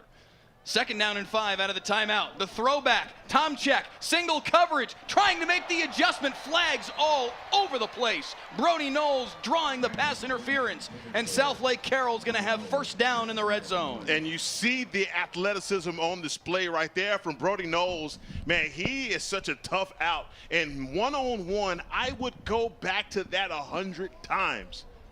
He is unguardable. The only way to stop it is to pass interference. Pass interference, defense number 37, 15-yard penalty, first down. Jim Davis with the introduction. Another by-the-yard outdoor furniture first down, and they are into the BJ's Wholesale Club red zone with the ball at the 19-yard line. Down 27-7. They trailed 27-0 in this football game, but a chance to cut that at one point 27-point deficit basically in half if they can find the end zone here in the next $1.53. Handoff going to the outside for Gavin Gooden, strung out well and run out of bounds. Maybe a gain of a yard. Well, that's just run support is not the problem. These guys close in fast. But with 1:48, to me, I'm saying, look, I got to put this ball in the air. I think these cornerbacks have their hands full with Brody Knowles and Blake Gunner. Officially no gain on the play based on where they spot it.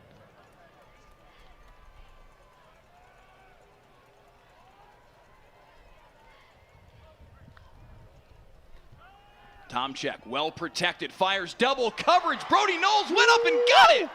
Knowles. Raise your in hands. the end zone or no? Yes, indeed, that's a touchdown. Oh my, what a catch. Oh. Mike, you want to know something about some athleticism? This kid has got it in his DNA. His dad, Mark, is a 3-time Grand Slam Wimbledon champion in mixed doubles. You hear me? Okay, so I think this kid has got it natural. That is what you call head top right there. Unbelievable catch. Brody Knowles, go up and get it, young man. That is next level. What a grab by the Illinois commit. Southlake Carroll with a couple of touchdowns in the final 4 minutes of this second quarter, and all of a sudden it's kind of starting to feel like game on again. They were down 27-0. Heckma Harrison, not anymore. Hey, don't pack your bags on this one too early. I tell you what, man, what a throw right there by Tomczyk. I said it, man, you got to get the ball into the hands of your dogs. Let Brody Knowles do his thing. Oh, my God, what a play. What a play. That is awesome. Oh, wow, what a play. A reminder, the Children's Health Andrews Institute halftime show is coming your way here on Friday Night Football in 101 seconds time. A performance from the Southlake Carroll Dragons Band. The Jenks Trojans Band didn't make the trip all the way down here, almost 5 hours on the bus. It's a haul to get down here. They brought a couple of coaches down, but the students made it.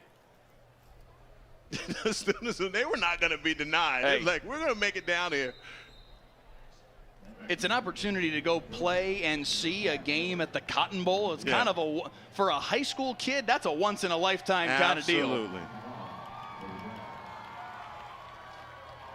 The Jenks Trojans loving seeing themselves on the big screen here at the Cotton Bowl, too. Carroll with back-to-back touchdowns. An opportunity to perhaps be back in this football game.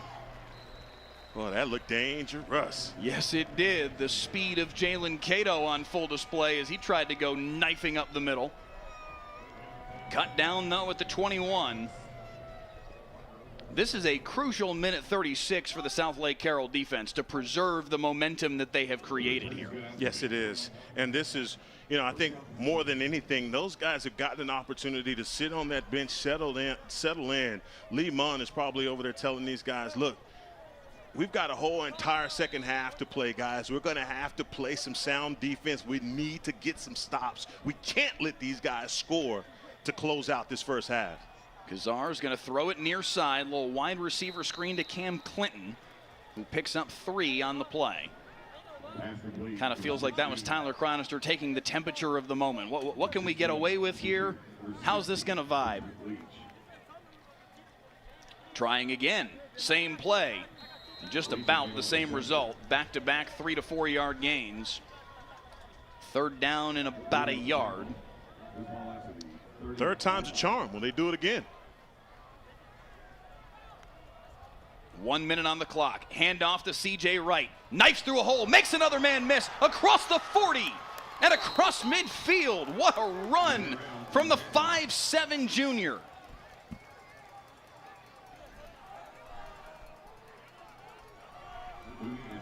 Tempo again here from Jenks. 1st and 10 at the 49. Flags at the snap prior to this by-the-yard first down. It's a procedural penalty against Jenks, getting going a little too fast. Then we hadn't seen the Trojans make many mistakes in this one. Maybe it's the tempo, the heat. A ton of these guys for both of these teams going both ways. Jim Davis and his crew sorting things out here. False start offense, like our penalty, and we will have a 10-second runoff as a result of that foul. We set the clock at 37. So that may be more impactful than the 5 yards. 10 seconds coming off the clock here. And Jenks will face 1st and 15 at now their own 46-yard line with 37 seconds to play in the half. They have 1 timeout remaining.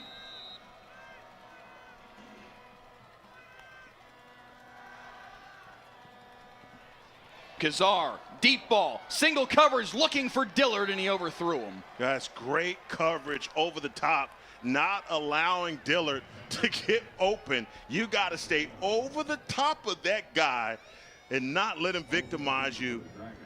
Dane Wilson, the senior in coverage. Excuse me, that's Parker Olsen. 2nd and 15. Now to 26 seconds. That was an 11-second play.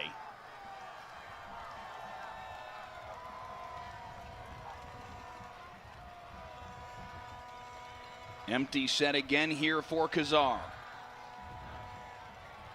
Rifles it over the middle, in and out of the hands of his intended target, Jalen Cato, and incomplete. Whoa, man, that was a dot from Kazar. Cato just not able to keep that one on his gloves. You see the disappointment in his face. Big play coming up here. That's one that Cato wants to catch. That's also one that was dangerous after he didn't catch it. Yes. With Southlake defenders back there. Landon Kazar fortunate that that one didn't end up as an interception. Not that it would have been his fault in any way. And Jenks will use their 3rd and final timeout with 21 seconds left here in this 2nd quarter.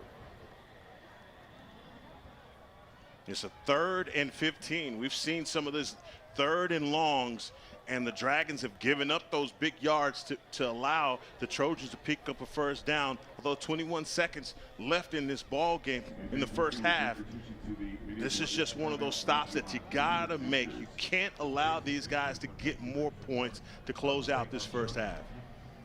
We told you about Aledo North Crowley tomorrow night. Next Friday night, DeSoto and Allen, the DeSoto Eagles, the reigning 6A Division II state champs, now dropping down to 5A Division I. That is a problem in all caps for the rest of the state in 5A. They will go on the road to face the Allen Eagles, a team that is ranked just ahead of the Southlake Carroll Dragons at number 7 in the state in 6A. That is a heavyweight clash, one of the very best high school football games in the country a week from now. This one qualifies as well, by the way. Oh, yeah. Oh, yeah. This is not bantamweight by any means. Right? Yeah. Oh, this is some heavy blows being thrown out here. Man, what a schedule. DeSoto, Allen, that is sick. That is 8 days from now right here on Friday Night Football. Out of the timeout, 3rd down and 15. They need the 39 on Carroll's side of the field to move the chains. Motion man is Cato. Now right in motion as well. They'll both have to come set. They do. Kazar with the snap. Well protected. Over the middle. Oh my, Caleb Dillard almost made a sensational catch. Incomplete, 4th down. That catch would have been Odell Beckham-esque, right? If he would have been able to come down with that, because Kazar just throws it behind him. If it's in front of him, that's a 1st down. Yes. 4th down and 15, and the Trojans will punt it away. Carroll without any timeouts remaining. I think you'll just be happy to get into the locker room if you're Lee Mond's group. Yes, but you do have Blake Gunner back there to catch this punt, so that's the one potential firework you could ask for. The punt is downed inside the 15-yard line with 6 seconds in the period. And yes, if you are Southlake Carroll, after you were down 27-0 in this football game, 2 touchdowns in the final 4 minutes of the 2nd quarter, and they have the football to start the 3rd. this game feels very different than it did about a half an hour ago. Man, a half an hour ago, my questions had questions about what was going on because I just didn't expect this, right? I expected a different response from the Dragons even after that first score, but Jenks just continued to pour it on, and there was no end in sight. Finally, you get a defensive stop. You force the first punt of the first half, and next thing you know, you have life. And oh, by the way, we find out that Brody Knowles is for real. Yeah, that catch was something else. Southlake Carroll will take a knee, and we will head to the locker room. 27-14, the tally in favor of Southlake, in favor of Jenks. Southlake Carroll perhaps on the comeback trail. 14 straight, and they've got the ball to start the third. Your Friday Night Football halftime show, sponsored by the Children's Health Andrews Institute. When we return here on Friday Night Football. Summer long, your official home for Wings basketball.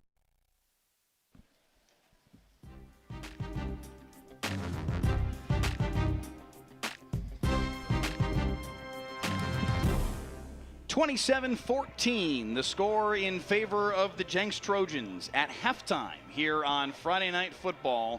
The State Line Showdown here at the Cotton Bowl. And Heckma Harrison, what a performance from the boys from Oklahoma in that first half, racking up at one point a 27-0 lead. I tell you what, those first couple of minutes of that first quarter, I was like, oh my God, I think we underestimated this Jenks squad. They came in, that offensive line was controlling the line of scrimmage. The running game was just having it their way, and Kazar was just dialing it up. Yeah. Southlake Carroll did find a little something late in that second quarter, though, and that has made this a football game once again. Let's go ahead and show you the highlights from the first half of this football game. Jenks jumped out to a 7-0 lead. Kyron Scott with a 1-yard touchdown run on an early touchdown drive from the Trojans. They'd stack up a couple of more touchdown runs later in the first quarter. And then in the second quarter, Landon Kazar, as we give you one more look here at Kyron Scott plunging in. This was an impressive drive from the Trojans to open the football game. This was a fourth down. Landon Kazar hitting Jalen Cato for the touchdown, and Heckma Jenks was up 27-0 in this football game with 5 minutes left in the half. It was looking like it was going to be over early. Southlake Carroll has done a couple of things, though, to change the calculus in this football game. Palmer Pensum came in and threw this touchdown pass to Easton Need, just barely getting inside the pylon to make it 27-7. And then I think the play of the half here might end up being the play of the game if the Dragons make their way back in it. Because Brody Knowles absolutely that was a blur of a catch. Man, and you see the raising of the hands right there from the officials. Man, what a catch, and Southlake, they needed that. Just a terrific grab by the young man on his way to Illinois. One more look at it here as he went up over top of two Jenks defenders to haul that in. Officials checked with one another. Yes, indeed, he had a foot in bounds. Yes, indeed, he crossed the line of the goal line in for the touchdown. And that does change the momentum of this football game a little bit, especially Heckma, because Southlake Carroll now has the football to start the third quarter. Man, they had to withstand all kinds of storms right there, man. With the way that Jenks was taking it to them, I think that ground and pound, they were finding ways to get the ball over the top, and it just felt like at certain points in this game that Southlake was out of it. They found a way to respond late in the first half, and as you pointed out a lot, them getting the ball in the second half really means a lot. What adjustments did Lemon make at halftime? Defensively is where they have to make up the difference. Offensively, Tomczyk, I felt like, has got into some type of rhythm. He's got to keep that going if the Dragons have a chance at pulling off the victory. Let's give you a look at the first half stats from these two teams. Jenks with the 27-14 lead. I think the biggest thing that jumps off the screen, Southlake Carroll has not been able to run the football but at all in this football game. 10 carries for a grand total of 1 yard.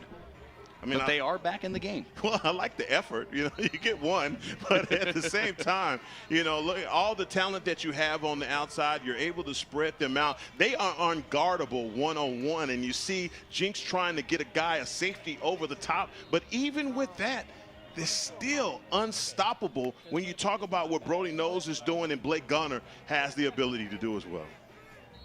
3 minutes left until we get this second half underway. You mentioned the adjustments that Southlake Carroll needed to make at halftime. You imagine on some level Adam Gaylor and Jenks also needing to adjust, at least in some regard, to the way that Carroll finished the half. What are, in your mind, the things that Carroll did best late in that second quarter to get themselves some life in this football game? Look, I just think that they made the right throws. They got the ball into their playmakers' hands. But defensively, for me, Lee Munn has to find a way to put some pressure on this Jenks offense. You got to bring it. You got to get it from the outside. You cannot allow Kazar to stay on the spot and just dial it up the way that he has. We will step aside one final time here at halftime. When we return, the third quarter here on Friday Night Football in the State Line Showdown between Jenks and Southlake Carroll.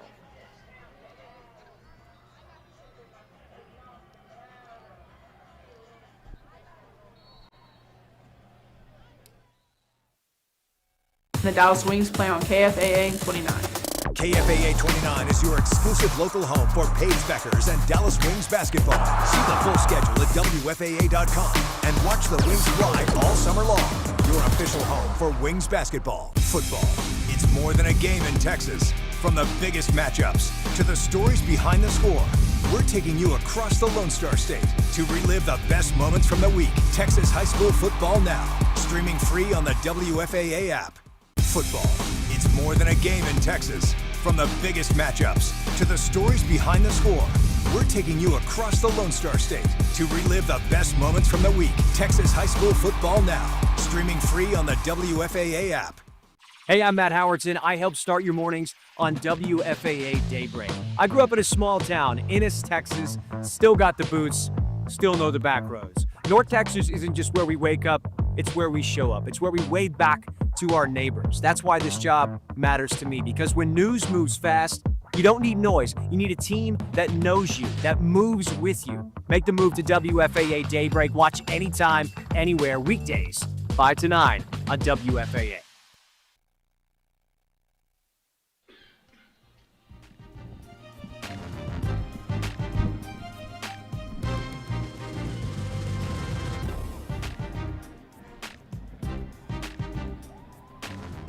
Friday Night Football back on the air, third quarter, ready to get underway. Well, high school rendition of the Red River rivalry, Texas and Oklahoma head-to-head at the Cotton Bowl. And the Jenks Trojans representing the Sooner State rather well so far, Heckma Harrison. Oh, yeah, they are. And we talked about this Texas high school football pride and the way that we stick our chest out around here, that we are the best, got the best facilities than anybody in the state. And, man, all of a sudden these guys make the drive down 35 and say, I got something for you. We play real football out here in Tulsa, and we got an opportunity right now to give you a good old-fashioned you-know-what. It is interesting to me and kind of continues to play in my head when we talked with Lee Munn and even a little bit when we talked with Adam Gaylor. The discussion about these two football teams and how they compare was, hey, when you talk about the elite talent on these two teams, they both felt like we're very even. The dudes on these two teams are really, really good and very similar. There was a feeling, we'll see whether or not it plays out over the course of this second half, but there was a feeling that maybe Carroll's a little deeper than Jenks is. A 27-0 lead getting cut in half might be an interesting data point within that conversation, but in order for that to really have legs, Carroll's got to complete the comeback. We will see if they can here in the second half. It'll be Des Bryant Jr. on the return, strung out nicely on the far sideline. Chased down by this Jenks coverage team. The tackle made by Colt Kalmus, Rocky Kalmus' nephew, making the tackle. And Carroll will start from their own 19. Talk about Kalmus, man. What a big play he had in a Red River rivalry. Buddy. Yeah, he made a few plays in this building. Oh, absolutely. He knows what that is. Look, interception versus Chris Sims. Right about that 40 right there, taking it to the house in the Red River. This is a name that's pretty familiar with the Cotton Bowl. Butkus Award winner, one of the very best to ever don a Sooners uniform. Hey, the pride of Jenks. Where will Southlake Carroll go in this third quarter? The handoff to Gavin Gooden went nowhere. No gain on the play.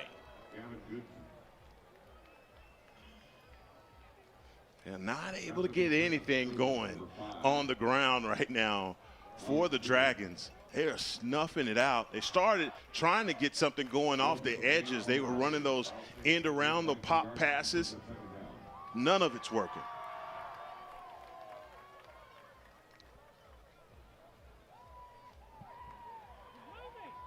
It is Hudson Tomczyk at quarterback here for Carroll to start this third quarter. We did see Palmer Pensum briefly. Tomczyk here keeping it himself and picking up a pair. When we talked with Lee Munn, he talked about how close the quarterback competition was this offseason between Tomczyk and Palmer Pensum, the senior. And he said, we know at some point, the way football goes, we're going to need Palmer Pensum at some point. They needed him tonight. Threw a touchdown pass, and may have been the moment where Southlake Carroll said, okay, now we're ready to start the 2026 football season. A skosh late, but we're here now. Tomczyk back in there now, but you imagine we may see a little bit of both of these guys here in this second half. It was Tomczyk, though, that had the touchdown pass to Brody Knowles late in that second quarter. Tomczyk this time flips it far side. Biggers has got a long way to go and won't get there on third down and long. Cut down about 2 yards shy. Oh, and let's see how close this one is. Not close at all. This is about this is close. It's about a 4th and 1. Too early in the game for Southlake Carroll to consider gambling this big at their own 28-yard line. Oh, I get it.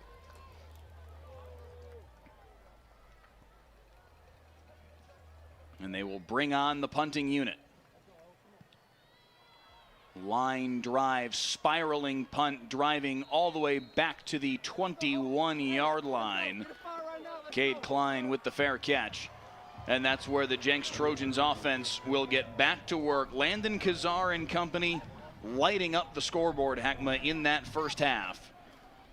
But it was mostly on the ground. We talked about the absence of Katie Jones, off to Oklahoma State, a superstar for this Jenks program over the last several years.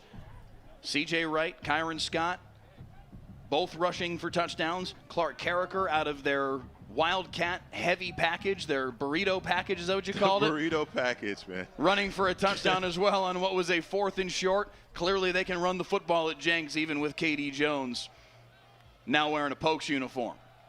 First play of the second half, they go on the ground again, and this time Southlake Carroll up to the task. Sam Erickson leading the charge, a gain of just 2. And that's how tough you got to be against the run. Got to turn these guys back, but they were really controlling the line of scrimmage. Quick setup here. They try and get it outside to Dillard. Carroll ready for it. Absolutely. You see these guys, they're not hesitating. They're firing, reading their keys and coming downhill. That's something that they were not doing in that first quarter of this game. We talked about it in the first half, how perilous a quick 3 and out can be. When you play with the pace that Jenks does, can Southlake Carroll's defense find a 3 and out here? 6 Dragons coming after Kazar, stepping up in the pocket, will not get away. Flag down though, maybe a face mask. 3 different flags come in. And even though Southlake Carroll defended it well, Jenks is going to have themselves a free first down. Unbelievable. You get the pressure in the pocket, everything breaks down.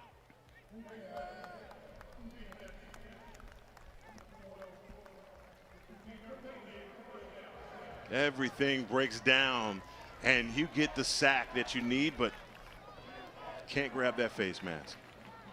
That's a tough one, too. No question about it. 3 different officials tossing their flag on that one. They called Des Taholo. Yes.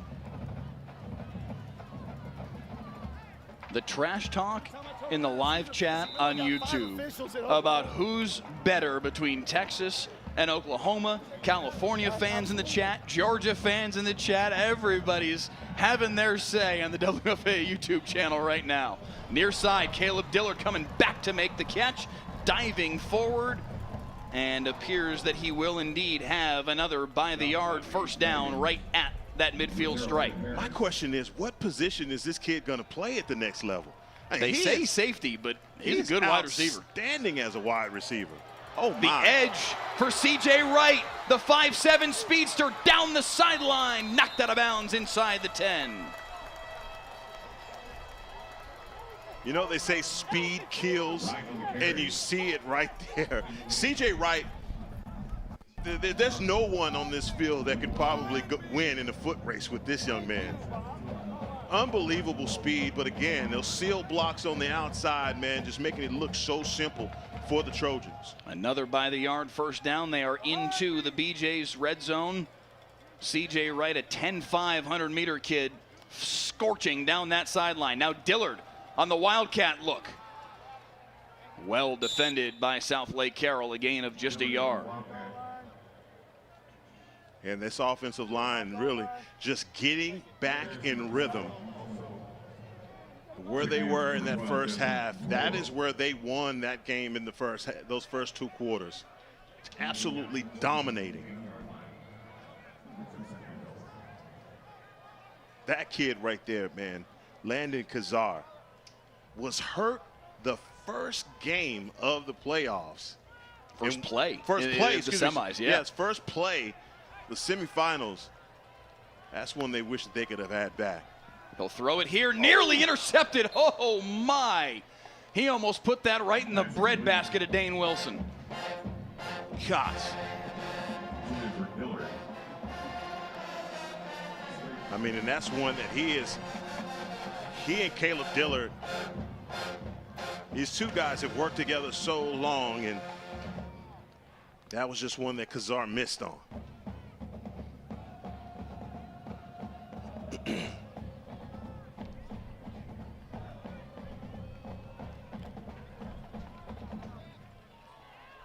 Third and goal. They go heavy package again with Carricker and the Wildcat. Trying to get the edge, bowling his way forward inside the 5 to the 3, maybe to the 2.5. And it will be 4th and goal, and no hesitation. Right back into that burrito package. 4th and goal. Carricker straight ahead. Bottled up! Southlake Carroll with the stop inside the 5.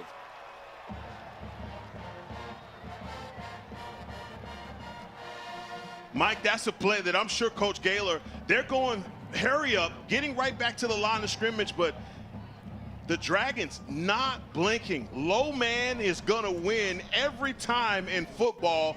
Great job on the goal line stand right there for the Dragons, taking back some of that momentum. Boy, did they need that stop. We said it in the first half, Southlake Carroll didn't have an answer for Carricker in that heavy package. They just found one in maybe the most important spot they could have found one. Man, I don't care when you get it, but when you get a stop like that, that changes a little bit of the momentum in this game. Can the Dragons take advantage here?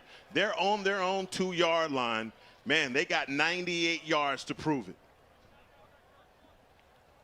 The young QB, Hudson Tomczak, making his first ever varsity start with his heels on his own goal line, will go quarterback sneak and still on his feet all the way out to the 6-yard line.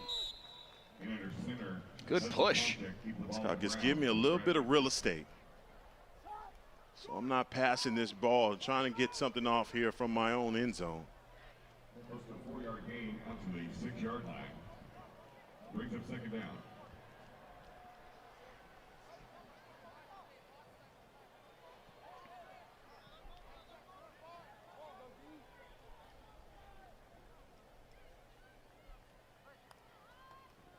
Tomczak, design quarterback run on the sweep to the right side. A gain of about 2.5 on the play.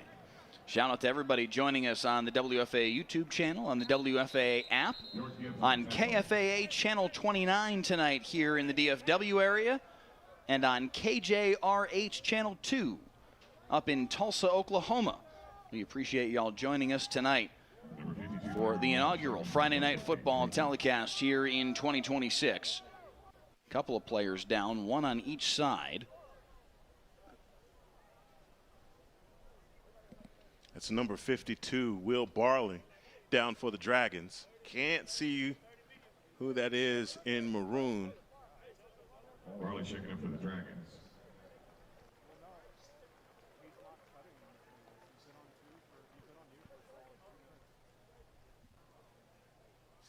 I think it may be number 4, Nashua Charlson, indeed, that is now back to his feet.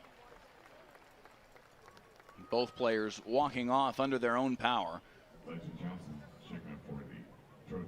They have Nashua at 5'11", 185. Might want to check that.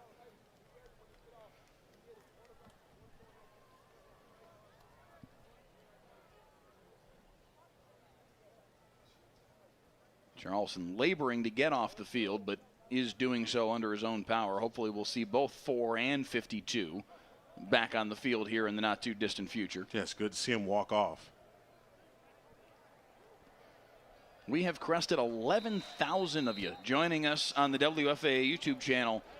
Y'all share this feed around with your friends across Texas high school football, Oklahoma high school football. Y'all are verging on all-time record territory for our viewership here on Friday Night Football. So keep pushing those numbers northward as Tomczak's going to take off and run for it here on a 3rd down and 4. He picks up the first down.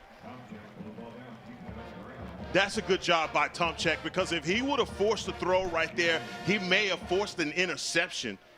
But here he is, man. He just saying to himself, look, I got to make something happen. He has all those the Trojans back in coverage. Another by-the-yard first down. Now over the middle. What a catch. Ranging backward by Brody Knowles. That's another sensational grab by the senior Illinois commit. Look at this. Check his gloves. It's got to have some stickum on those. Wow. What brand is that? I need to purchase those. I know a kid that needs a pair. That's special. 1st and 10. Another by-the-yard first down out at the 26-yard line now. Carroll trying to capitalize on that 4th down stop. Now over the top, wide open, Easton Need nearly stayed on his feet. He's into into Jenks territory inside the 30-yard line. Hey, Bixby's that other really good team from Oklahoma. There's so many Bixby comments in the YouTube chat. They're all talking, Bixby should play against Duncanville or Allen or DeSoto. Hey, these two are the ones that are on the field, and they're both playing a pretty darn good football game right now. Another by-the-yard first down inside the 30-yard line. Brooks Biggers cutting up field and picking up 5 more. And Heckma Harrison, it is feeling like the worm is turning for Hudson Tomczak and the Carroll Dragons right now. Hey, you talked about it in the first half, about getting that momentum to turn their way, and you see the Dragons doing it right now. Biggers thrown back. Luke McAnally in the middle says, not on my watch. A loss of 3, and it's 3rd and long. Hey, Luke McAnally is the real deal. We hadn't got an opportunity to call the Navy commit's name, but I'm telling you, he is a load in the middle. This is a 2-star athlete, meaning he plays football and lacrosse. 3rd down and 8. They need the 18-yard line for a first down. Tomczak. Des Bryant Jr. with the catch. He's going to be short of the line to gain. It's going to be 4th and 2. Gotta go.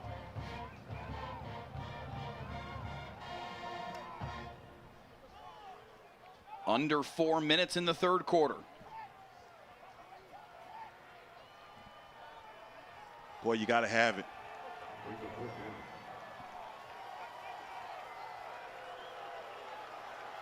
They need the 18-yard line. Tomczak protected over the middle, complete to Des Bryant Jr. Breaks a tackle. Des Jr. Let's get there. Short of the line to gain. They'll mark him inside the 1. Oh. A huge 4th down conversion, though, for Carroll. I think it's the right call. No. I know you wanted to see him throw the X up right there, man. We gotta have it. We gotta have it. Another by the yard first down. They're into the BJ's red zone. 1st and goal at the 1. Tomczyk, the handoff. No. Nicely defended. No gain on the play. Goodness gracious. Oh, my God. And to tell you what, man, Dez Bryant Jr. with that catch right there, man, and you can tell he's trying to stay on his feet. If he can just balance himself just a little bit, he falls into the end zone. No gain on the play. I don't think any loss either. The ball still spotted inside the 1. Tomczyk with Trent Fergel, their nickel back.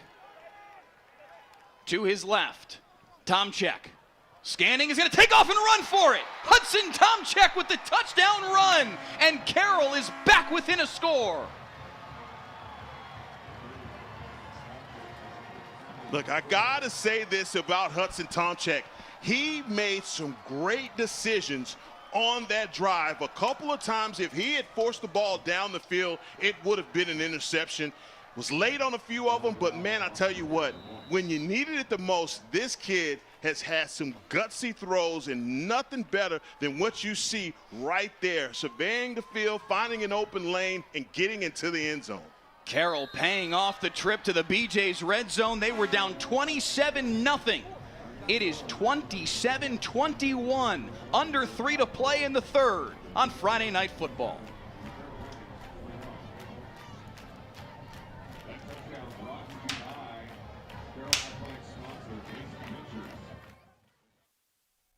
I'm Mariel Ruiz, helping you weather the mornings on WFAA Daybreak. I grew up right here in North Texas, and getting to forecast for the community that raised me is incredibly special. From windy, overcast days to powerful storms, I'm here to help you start your day prepared. I'm committed to delivering the forecast in both English y Espanol, so every family in North Texas stays informed and weather ready. Because weather never stops, and neither do we. Make the move to WFAA Daybreak, weekdays 5 to 9 on WFAA.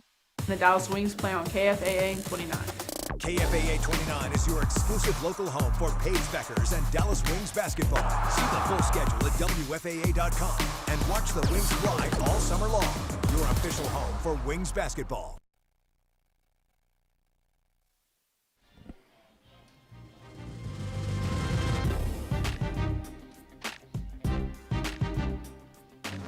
Game on. Wow. 27-21 now the tally. Southlake Carroll with 21 unanswered to get back in the football game here on a special Thursday night edition of Friday Night Football, our inaugural telecast of the year here in the State Line Showdown. Jenks out of Oklahoma, the Tulsa area. Southlake Carroll out of here in Texas, around DFW. Head-to-head at the Cotton Bowl in a high school rendition of the Red River rivalry.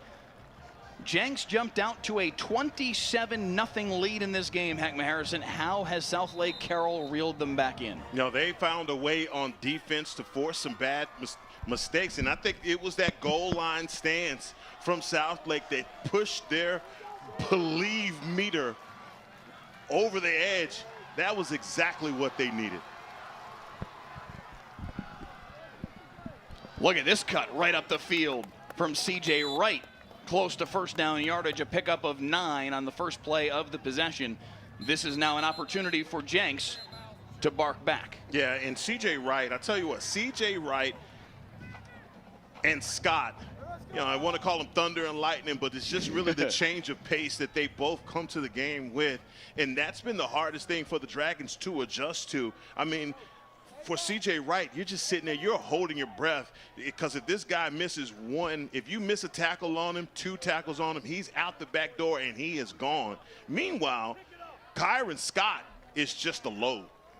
Yeah. He's the guy who'll run over you, run through you, and he has that speed component as well, but just a lot more physical. And then when they go with the heavy package with Carricker, what do you do about that? Well, now listen, Carroll found an answer.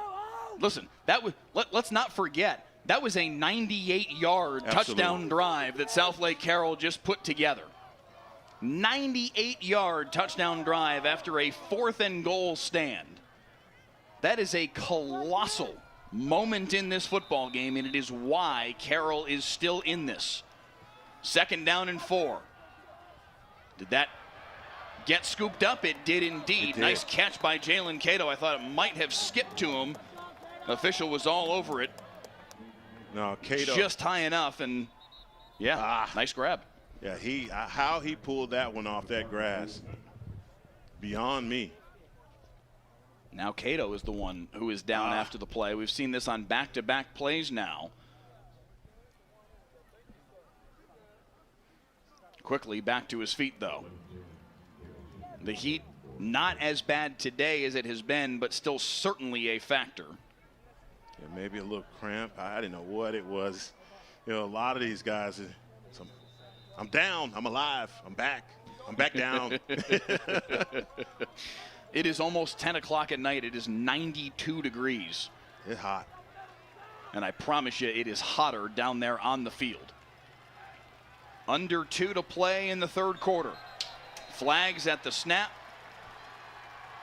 Both sides pointing at each other. The line judge on the far side saying it is a procedural penalty on Jenks, and it is. You see Landon Harris down there, man, just trying to get his troops. The South Dakota State commit down there just telling his guys, look, come on, guys, we got to get back in this one. By the yard, 1st and 15 now for the Jenks Trojans. They need the midfield strike to move the chains.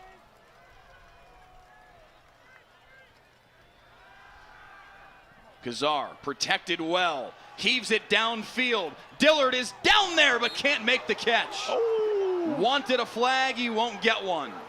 Oh my. And the Jenks faithful here. See the adjustment made on the ball. It's close. Bennett Hunt, the one in coverage. I will say this, Trojan fans have a case. Yeah. They've got a case. And you can hear it from the Trojan fans here in attendance.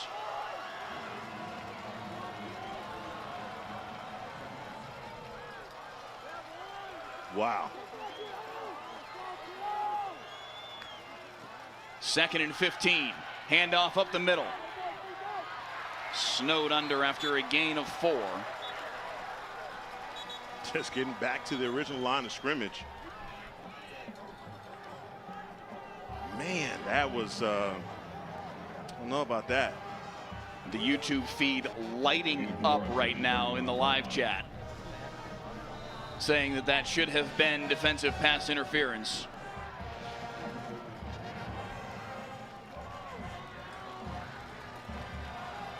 Final minute of the 3rd quarter, 3rd down and 11.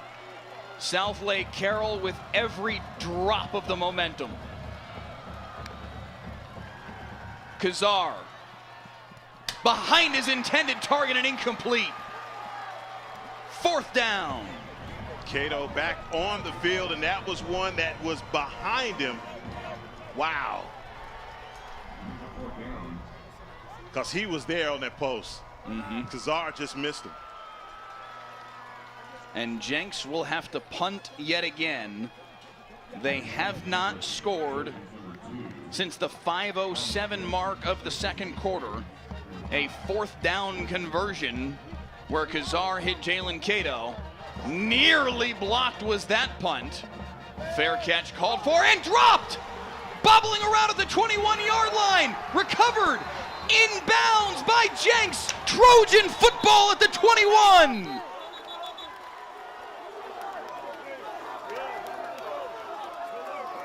Oh, what a mistake.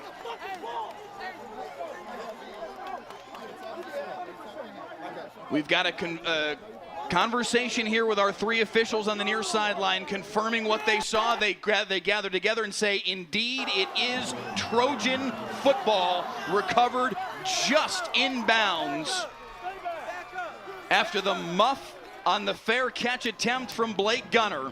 And it is Trojan football, and all that momentum that Carroll has just went sideways. It sure did. And man, the one thing you did not want to do is have a muff right down there. And man, they were trying to get that ball out of bounds as fast as he could. If he could have kicked it out of bounds, he would have.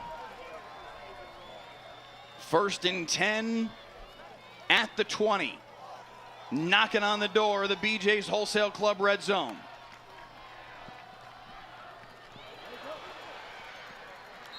Seven on the carry for Kyron Scott. Again, talk about that change of pace for those running backs, and you see it right there with Kyron Scott.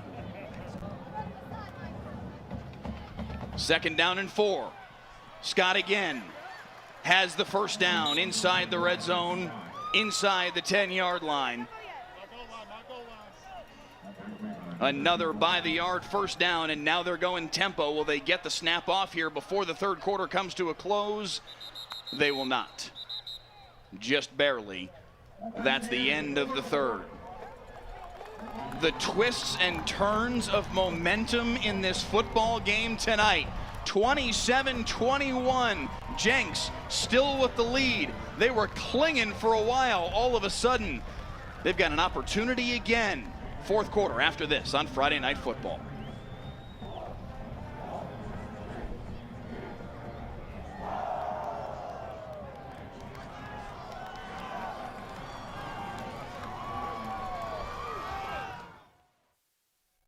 The Dallas Wings play on KFAA 29. KFAA 29 is your exclusive local home for Paige Beckers and Dallas Wings basketball. See the full schedule at WFAA.com and watch the Wings live all summer long. Your official home for Wings basketball. Football, it's more than a game in Texas. From the biggest matchups to the stories behind the score, we're taking you across the Lone Star State to relive the best moments from the week. Texas high school football now, streaming free on the WFAA app. Football, it's more than a game in Texas. From the biggest matchups to the stories behind the score, we're taking you across the Lone Star State to relive the best moments from the week. Texas high school football now, streaming free on the WFAA app.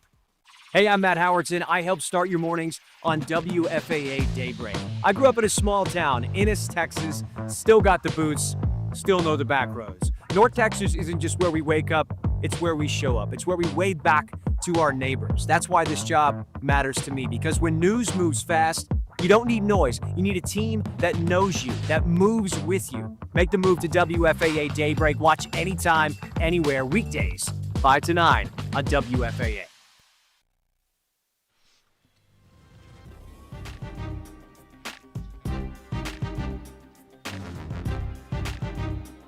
Start of the 4th at the Cotton Bowl. 27-21, Jenks with the lead. 1st and goal, fresh off a recovered muffed punt by Southlake Carroll. Big hole, surging forward into the end zone. Touchdown, Kyron Scott.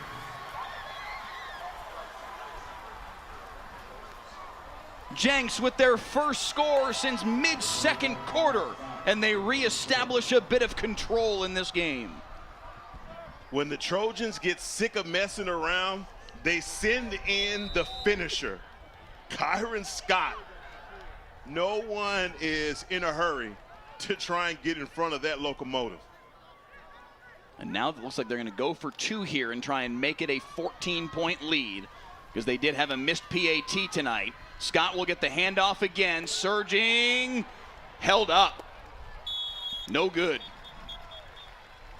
33-21, the lead for Jenks. 6 seconds into this 4th quarter. We'll step aside one more time here on Friday Night Football.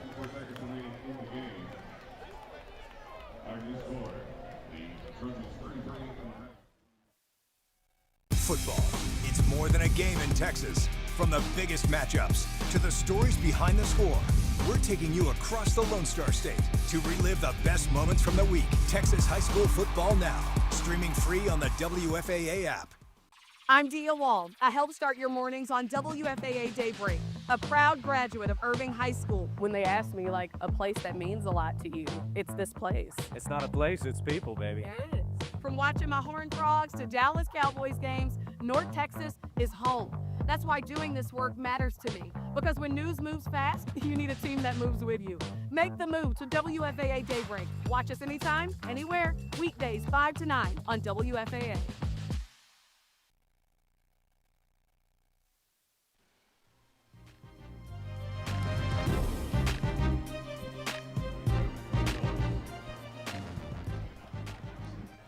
Kyron Scott with his second touchdown run of the night. And it's back to a 12-point cushion for Adam Gaylor's Jenks Trojans. That kickoff into the end zone. And it will come out for a touchback for the Carroll Dragons. They had, Hegma, all of the momentum for a lot of that third quarter. 21 unanswered. Got the stop. And then a muffed punt by one of their very best players, and a young man who's going to have a terrific career in Blake Gunner. Already has had a terrific career, but that's a moment he'll want back. Muffing that punt, trying to call for the fair catch. It leads to the touchdown for Jenks, and now they're in a little bit more control than they were just moments ago. That's why I call it all three phases of the game. Got to be solid, and that was just one again. You talk about how clutch Gunner has been, and that was one that, man, it's just on a night like this, you can't afford to have a mistake like that. How do they respond? 1st and 10 from the 25. Tom Check over the middle, complete. Brody Knowles with another by-the-yard outdoor furniture first down at the 36. That's how you get back in. You get the ball to your playmakers, and again, Tom Check, in this fourth quarter, he is going to have to dial it up. He is filling some big shoes tonight. Carroll is no stranger to an up-tempo offense, but they're going to need to hustle here. Throwing against the blitz downfield. Wow. That ball was hauled in. What a catch by Brody Knowles. God. This is a one-game highlight package for this kid. Mike, what's going on, man? You got a DB that's wrapped around him, and he's still able to go up and get the catch. You can't get better coverage than that. Another by-the-yard first down at the 29 in Jenks territory. Tom Check right back to work, looking near side now. That ball's hauled in. Blake Gunner says, I can make that catch too, despite the pass interference. And just like that, in a blink, it's 1st and goal. Look, you know, I know coaches never want to abandon the run completely, but right now, this Trojan secondary, you know, look, here's the thing. Caleb Dillard can't be everywhere. They take the result of the play. It is 1st and goal, a by-the-yard first down. They are into the BJ's red zone, 1st and goal at the 6. These guys on the outside are hanging on by a thread.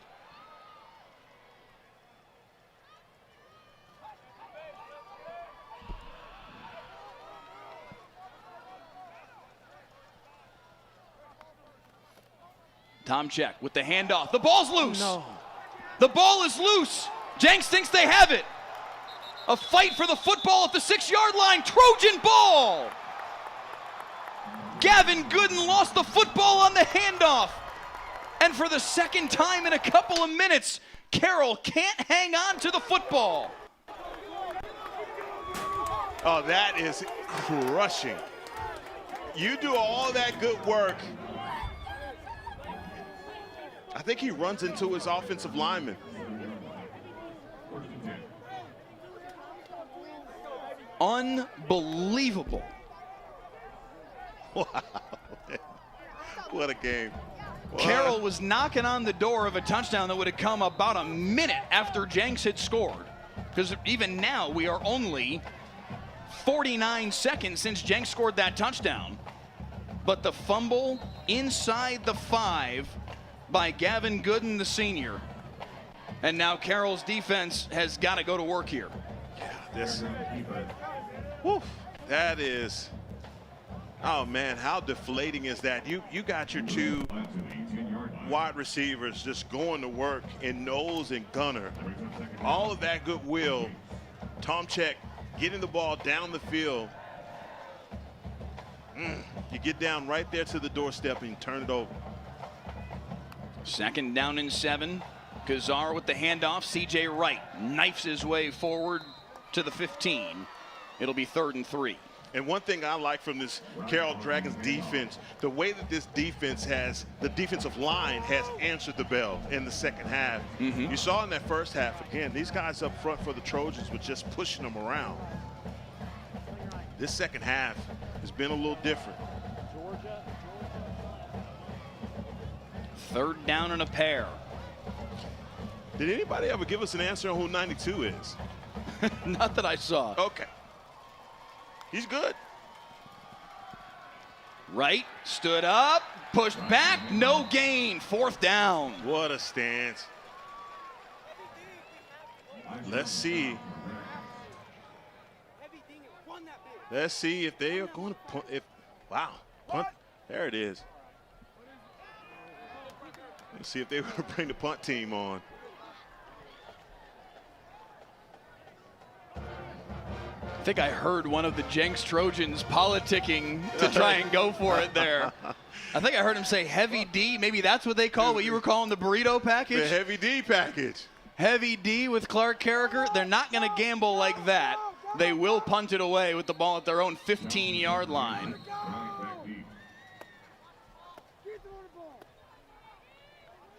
You saw the special teams for Carroll.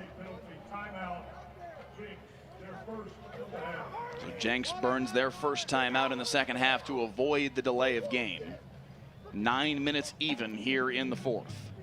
Yeah, we saw Carroll get close to blocking a punt before. This would be a perfect time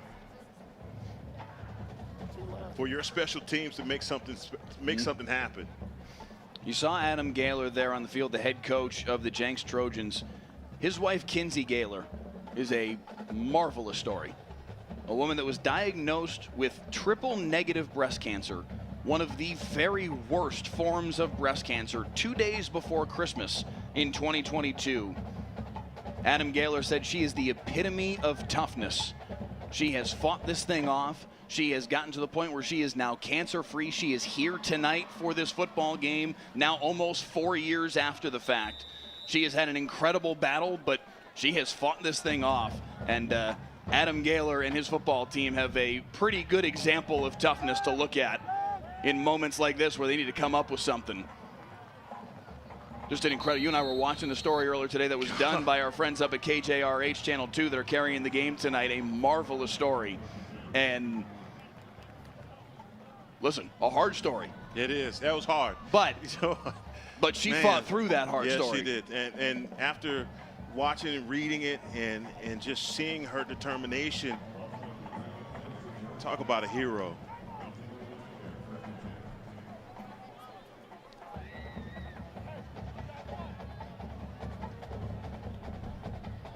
So Southlake Carroll, despite the fumble inside the 5, does get the defensive stop they needed to get, and they got it rather quickly. So they will take over 1st and 10 at the 46. Good field position here for Hudson Tomczyk and the Dragons offense. Bigger's the motion man. Tomczyk, deep shot, downfield, on the money for Brody Knowles and the touchdown. 54 yards on the hookup.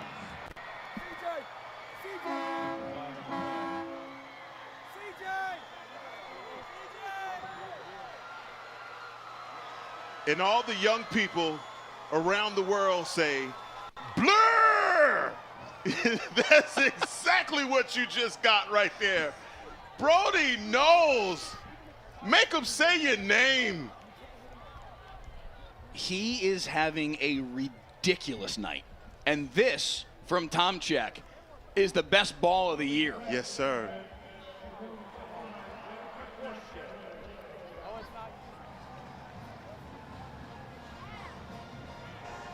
There was a flag down after the play.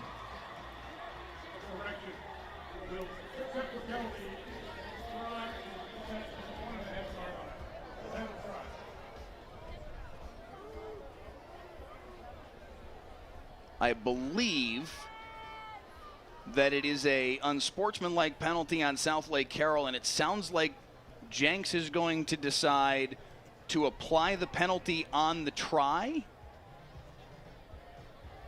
Or was it against Jenks? Because they have now moved the ball forward. Apologies, Jim Davis's microphone wasn't coming through all that clear for us on the announcement. No, the ball is at its normal P8. Oh, no, okay, they have moved it forward, which, why bother to do that if you're going to kick the PAT? You'd think use those 2 yards and try and go for 2, but Carroll doesn't need to go for 2 with the fact that Jenks has missed a couple of PAT and a 2-point conversion try. High snap, but brought down. The PAT is up and through. It is a 5-point football game. Hudson Tomczyk to Brody Knowles, a 54-yard touchdown pass, and Southlake Carroll back within a score, under 9 to play in the 4th on Friday Night Football.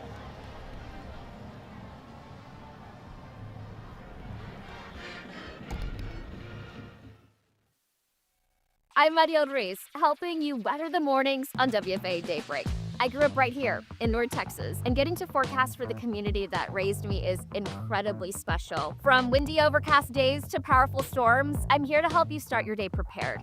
I'm committed to delivering the forecast in both English y Espanol, so every family in North Texas stays informed and weather ready. Because weather never stops, and neither do we. Make the move to WFAA Daybreak, weekdays 5 to 9 on WFAA. The Dallas Wings play on KFAA 29. KFAA 29 is your exclusive local home for Paige Beckers and Dallas Wings basketball. See the full schedule at WFAA.com and watch the Wings live all summer long. Your official home for Wings basketball.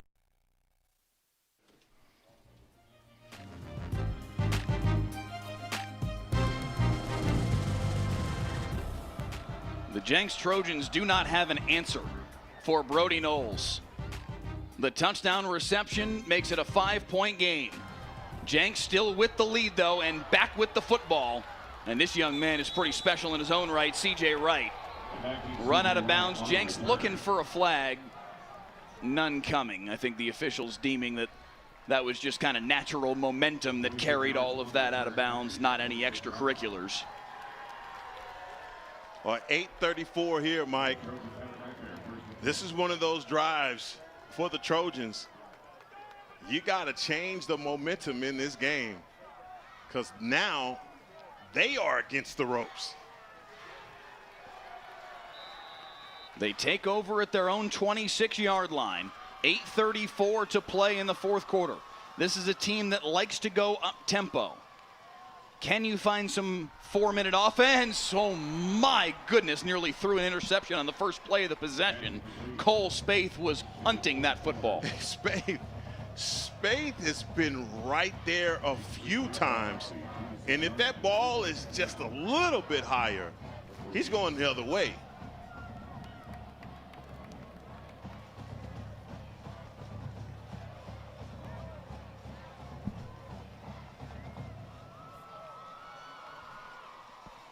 Second and 10.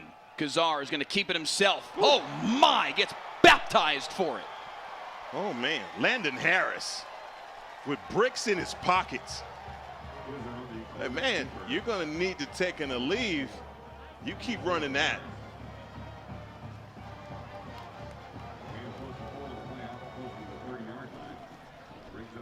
Third down and 6. This was a 27-0 Jenks lead mid-second quarter. Southlake Carroll has come nearly all the way back. Can they get a third down stop here? Kazar pressured over the middle, in and out of the hands of Cam Clinton, and incomplete.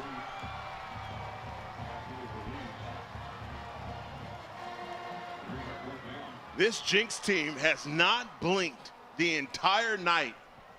And this is the first time that we've seen it. Kazar standing in the pocket and delivering a strike to Clinton. Can't keep his hands on it.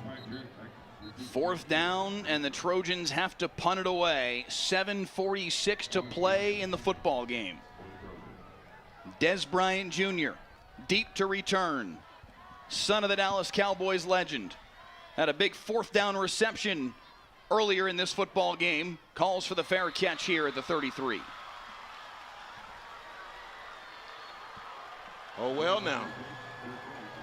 As the YouTube chat goes crazy over here, the conversation about who's running high school football, I think this thing is playing out right before our eyes. You could hear and feel the energy from the Southlake Carroll side after that stop and punt.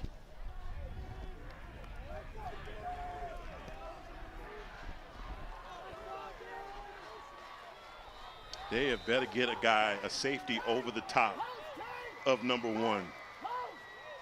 For the first time, Carroll takes the football with a chance to take the lead. The throw near side, too far for Blake Gunner. They're trying to tell Cam Clinton, hey man, if we're going to play a zone like that, you've got to back up a little bit into your zone. You're just allowing way too much cushion on the outside right there. Blake Gunner, that ball is overthrown, but that was one, boy. They could have got that one in there. Double post wheel. Biggers makes the catch, makes the first man miss, and turns what should have been a loss of 3 into a gain of 2. Biggers just bouncing off of a tackler. Like you said, that should have been a tackle for a loss. They read it perfectly, and that's Clinton. Been there, done that. That's a stinger, and it hurts. We talked about this earlier, the depth. Both of these coaches, I think, felt like, hey, our elite talent, right on par with each other. And we have seen the elite talent that the Jenks Trojans brought here to Dallas tonight. I think at the very least on the Carroll sideline, there was a belief that they may have had more depth. Jenks has got a lot of guys going both ways. C.J. Wright's going both ways. Caleb Dillard's going both ways. Cam Clinton's going both ways. That starts to wear on you at this point of the football game. Yes. 3rd and 8 for Carroll. Can Jenks get their defense off the field? Man-to-man on the outside. Jenks coaches were fired up about something. They got their defense into a different look. Des. Far side, Des Bryant Jr., complete first down. Another by the yard first down out to the 45-yard line. Southlake Carroll moves the chains. A great formation, forcing these guys into man-to-man. And just way too much cushion out there on the slot receiver. Easy pitch and catch. 1st and 10 at the 45. Tom Check checks it down, nearly intercepted. Caleb Dillard went hunting for a huge play, caught a big chunk of Brody Knowles too, and now both players are down. Yeah, he was going for the ball, but just that little bit of contact there. Both of these guys. Oof.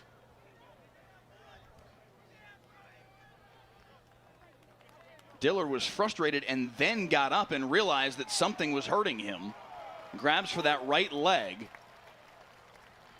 And Dillard, the 4-star Florida commit, trying to limp off. Meanwhile, on the far side, Brody Knowles being helped off the field.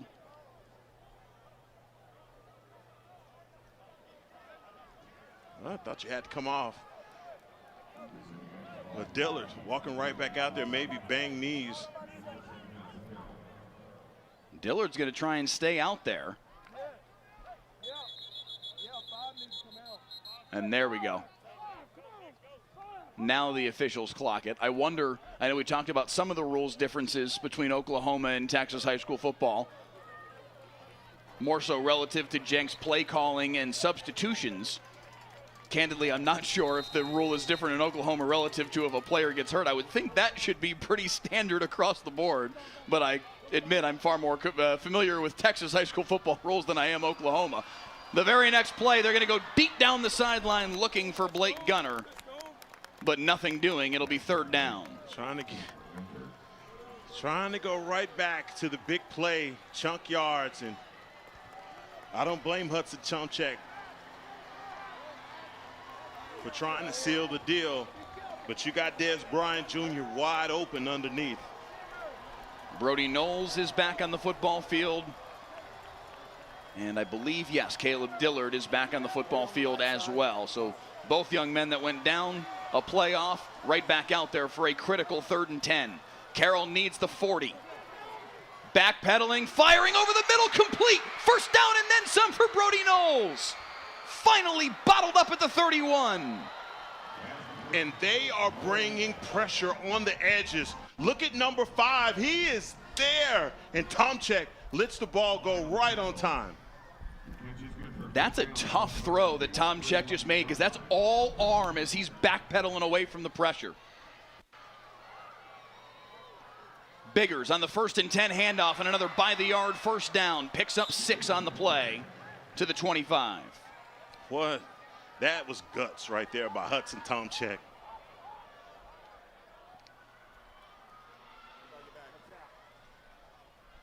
Tomczyk. Oh, wow, just ate a blitzer. He didn't even feel it. He didn't see it. Glad he kept holding. He held on to the ball most of the time. That is a sack strip fumble. That's Carricker, the young man who had the big touchdown run in the first half to stake Jenks to a 20-0 lead. Screaming off the edge right into the chin of Hudson Tomczyk, and it's 3rd and 8.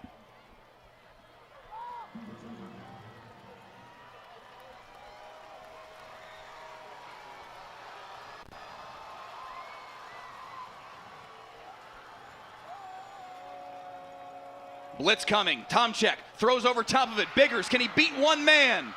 Has the first down. They are bringing the house, trying to force a bad decision by Hudson Tomczyk, but he is reading it, got the ball out of his hands, out into the flat, and Biggers makes a move, picks up the first down. Another by-the-yard first down. They are into the BJ's Wholesale Club red zone. 1st and 10 at the 19. Tomczyk lost it. This time able to get back on top of it and able to get out the back door to turn that actually into maybe a gain of a half a yard. If he's lucky, that if he got half a yard, that is just pure luck right there. That play was disaster from the start. The fact that he got the football back at all was lucky, if we're being honest here. That was very fortunate for Southlake Carroll. Under 4 minutes to play in the 4th. 2nd and 10 for Carroll at the 19. They trailed 27-0 in this football game.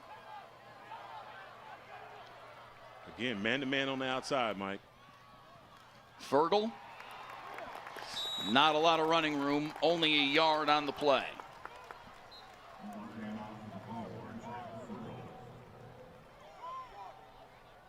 Number 0, Orlando Williams on the stop for the Trojans. Heck, this is 4-down territory for me. No question about it. Field goal does you no good. Not enough time to consider getting the football back. Carroll does have all 3 timeouts. Jenks has 2. They bring pressure. Tomczyk deals with it. Complete over the middle for the first down. Blake Gunner inside the 10. It's 1st and goal, Southlake Carroll. Blake Gunner using his frame. He's just posting up. That's basketball right there. I am going to post you up, not allow you to get in front of me and pick up this first down. Now we are cooking with gas. By the yard, 1st and goal. Tomczyk, quarterback sweep inside the 5, surges to the 1. Tomczyk keep the ball on the ground for the Dragons.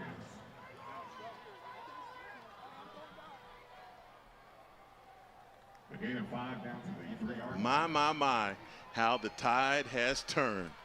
The initial spot was the 1. They have now conversed and backed it up to about the 3. 2nd down and goal. To play in the 4th. Tomczyk to keep it himself into the end zone. Southlake Carroll with their first lead of the game.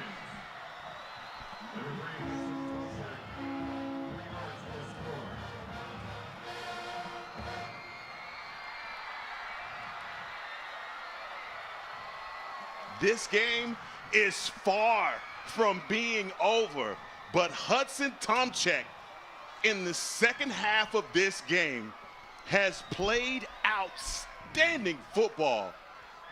Unbelievable guts from the Dragons. And if they are able to pull this one off, Mike, this may be an instant classic.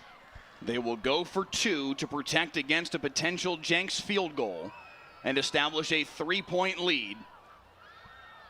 Tomczyk with Biggers to his right. Des Bryant Jr., the motion man. Tomczyk looking back. Jenks read it, and Tomczyk's just going to throw it away. They tried to set up the throwback to Easton Need, but Jenks was all over it, and it will stay a 1-point game. A field goal for Jenks could win it. 2:09 to work with when we return on Friday Night Football.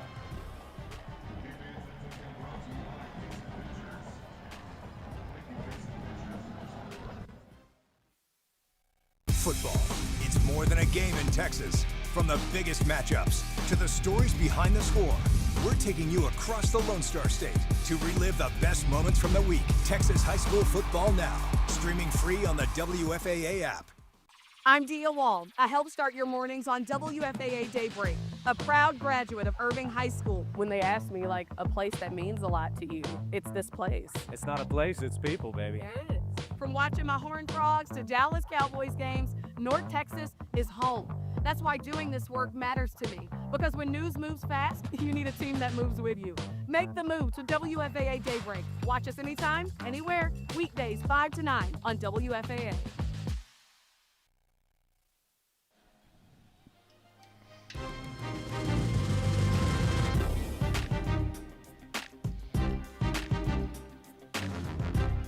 Southlake Carroll has outscored Jenks 34-6 to take the lead. Ho, ho, ho, C.J. Wright had plans on changing everything on one touch of the football, and he was a shoestring away from going 103. C.J. was about to cancel Christmas. That's exactly what he was about to do. Instead, they will have it at the 20. Now, Jenks' ability to go up tempo works in their favor. 2:04 on the clock, a couple of timeouts to work with. 80 yards from the end zone, but a field goal would do the trick as well. Kazar, low throw but complete. Dillard with the catch. Enough for a first down. Yep, they go empty set, and you know who they're going to get the ball to. And we have reached the 2-minute timeout here in the fourth quarter. Another by the yard outdoor furniture first down for the Jenks Trojans, and they will have 1st and 10 out of the 2-minute warning. What a football game. This has been amazing. I think we've said wow like 50 times from the first quarter to now. And I mean, so hard to call this one. The momentum swing, the ebb and flows of this game have been crazy. I mean, I really, seriously, to me, talk about Carroll with the standing 8 count, felt a lot like they were out. And they needed to get into halftime, make the adjustments. They did it. It was the 98-yard drive for me that literally just said, yes, no, we're not going away. You guys are going to have to score 50 to get us out of here. They went 4th and goal, stand at the 2, into a 98-yard touchdown drive. A key moment in a massive comeback from 27-0 down to lead 34-33 with $1:57 to play in the fourth. Can Jenks find an answer? Kazar protected well. Protection broke down. He tried to find Dillard. It's incomplete. Boy, big 3rd down coming up here. And whew. Excuse me, this is 2nd down. Boy, that chat is going crazy. Texas high school football, Oklahoma football, Florida football, California football. We're going to get it figured out tonight.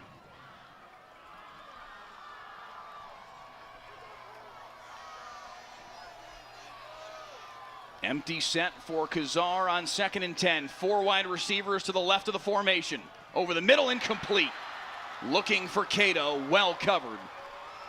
Third down. You love to see when your linebackers can get out in coverage like that. All you need to be is underneath, and you see it right here from Landon Harris. That's how you do it, man. If you throw that, you're throwing it into a keyhole to get that completion. Third down and 10. Jenks does have 2 timeouts left. But this is definitely still 4-down territory. Kazar, pressured, hit from behind, and it's incomplete. 4th down. That's a fumble. Hey, I look at that, and that's Jason Maxwell Jr. coming off the edge.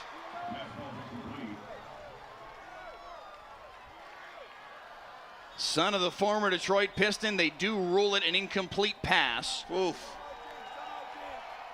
1:36 to play in the 4th, and Jenks will call their penultimate timeout, which makes converting here an absolute must, because with only 1 timeout remaining, they would not be able to get the football back if they do not convert here. Their chances were slim anyway, even with the 2 timeouts, but look, a logical use of a timeout here, because Adam Gaylor and Tyler Chronister and this Jenks offense need to figure out what they're going to do here on 4th and 10. And you got to come up with your best play, because right now you're getting pressure all around for the Dragons. Like you said, they don't put the height and weight for any of these players on their media guide. But I can tell you, number 94 is a pretty big kid. Only a freshman, by the way. That's a big old freshman. 4th and 10 for Jenks. They need the 40-yard strike to move the chains and keep this football game alive.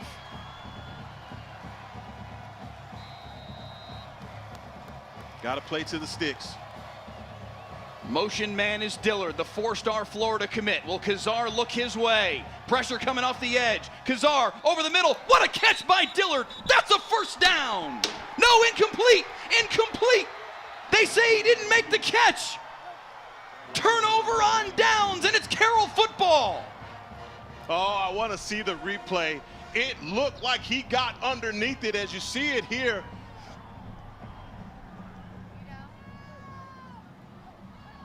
Oh, that hit the ground. Did it?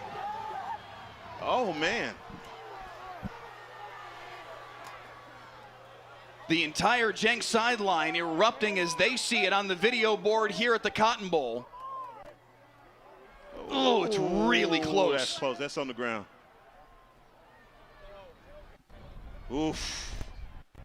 The official who made the call had a better angle than our camera did. Our camera's looking through the back of Caleb Dillard. But the ruling on the field is incomplete. Turnover on downs, Carroll football. And that will just about do it, with Jenks having just the 1 timeout remaining. Carroll just needs to avoid calamity, and they will hang on for a miraculous win.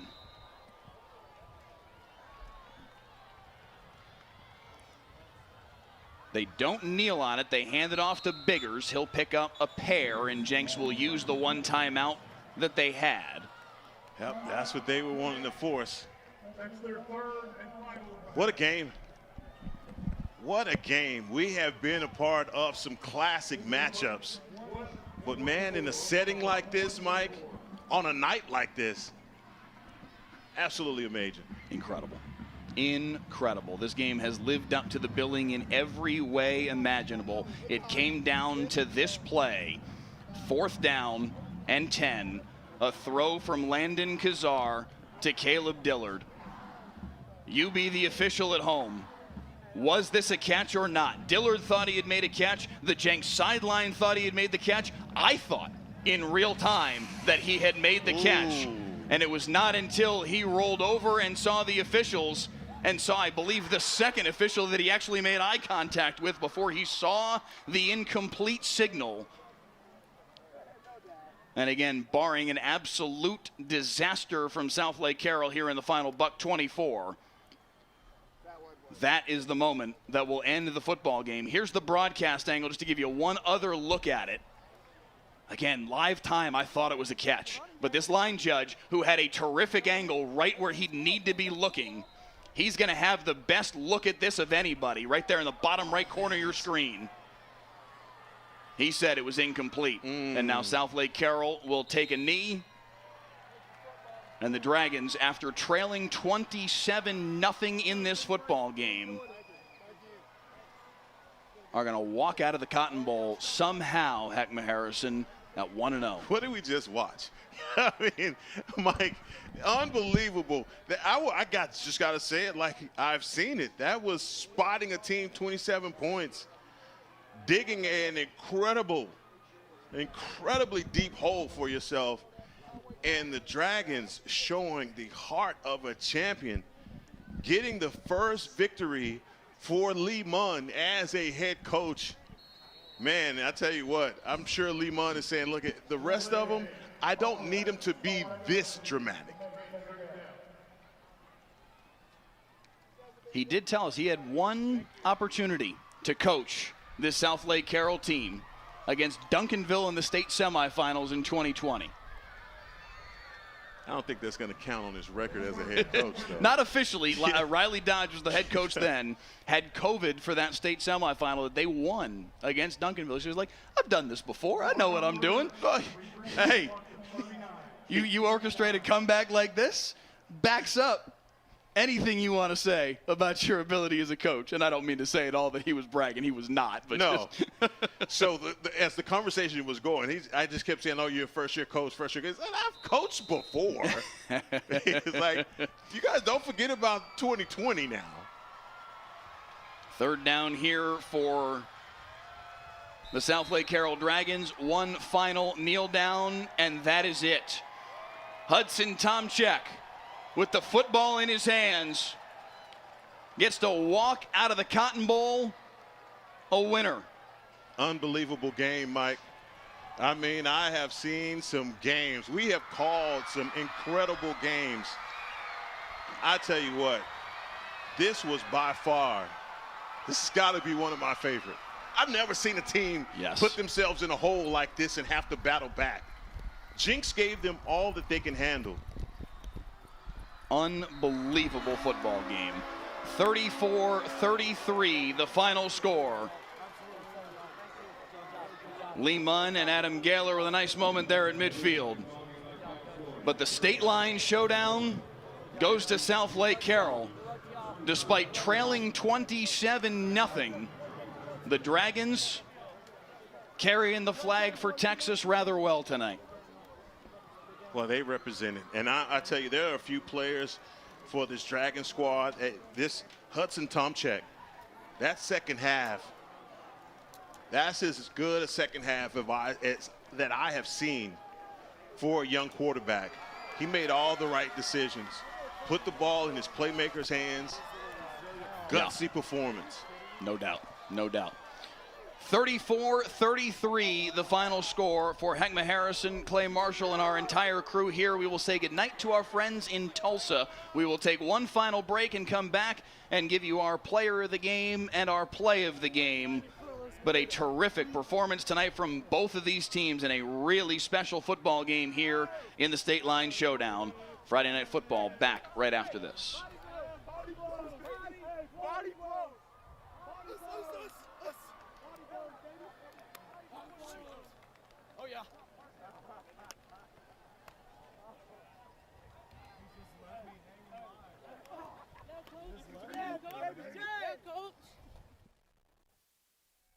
I'm Erica Lopez, keeping your morning commute moving on WFAA Daybreak. Mornings start with a strong cup of coffee and beating the traffic on I-35. North Texas is quickly becoming home, so I know these roads and the best ways around them. From the rush on 635 to backups along the Central Expressway, I've got you covered. Because when news moves fast, you need a team that moves with you. Make the move to WFAA Daybreak, weekdays 5 to 9 on WFAA.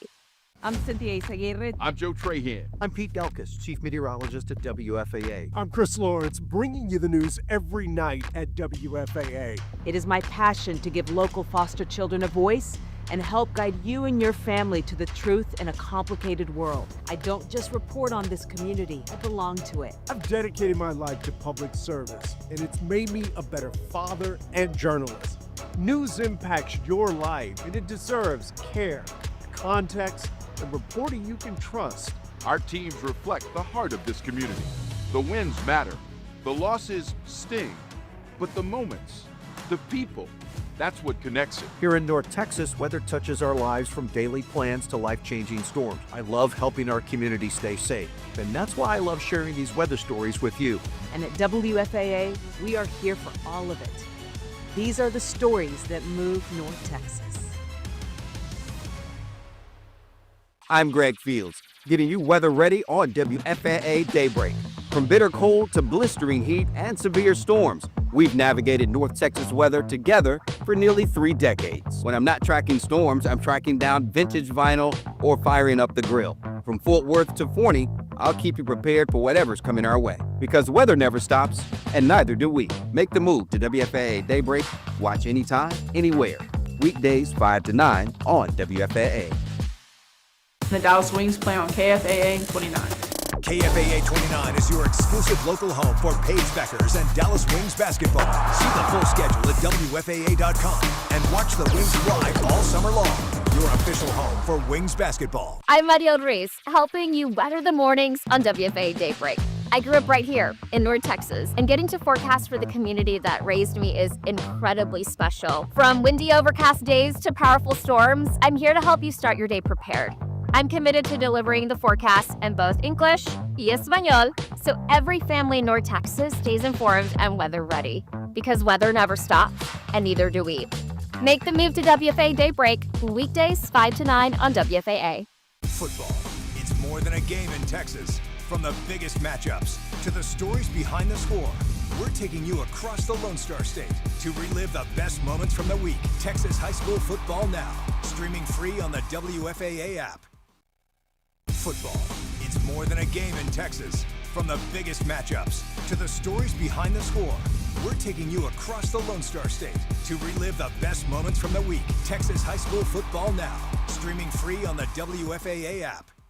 I'm Dia Wald. I help start your mornings on WFAA Daybreak, a proud graduate of Irving High School. When they ask me, like, a place that means a lot to you, it's this place. It's not a place, it's people, baby. It is. From watching my Horned Frogs to Dallas Cowboys games, North Texas is home. That's why doing this work matters to me, because when news moves fast, you need a team that moves with you. Make the move to WFAA Daybreak. Watch us anytime, anywhere, weekdays 5 to 9 on WFAA.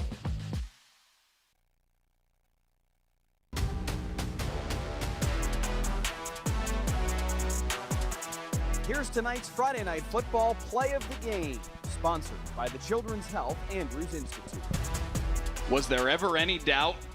Brody Knowles going up over top of 2 defenders on the ball from Hudson Tomczyk. A ridiculous touchdown grab. Our play of the game tonight, Heckma Harrison, he balled out in so many different ways. That's the kind of catch that you wake up in the morning and another star has landed. That was ridiculous by Brody Knowles. This guy came out tonight and he just basically said, look, guys, on my back right now, I got you. I'm going to take us to the finish line. He did it. Made every play that the Dragons needed. And I'm telling you, when it got to the point where it was like they just got to do something, that was the guy that went in the phone booth and came out with his cape on and made the plays when necessary. Brody Knowles, the superstar wide receiver, with your play of the game tonight.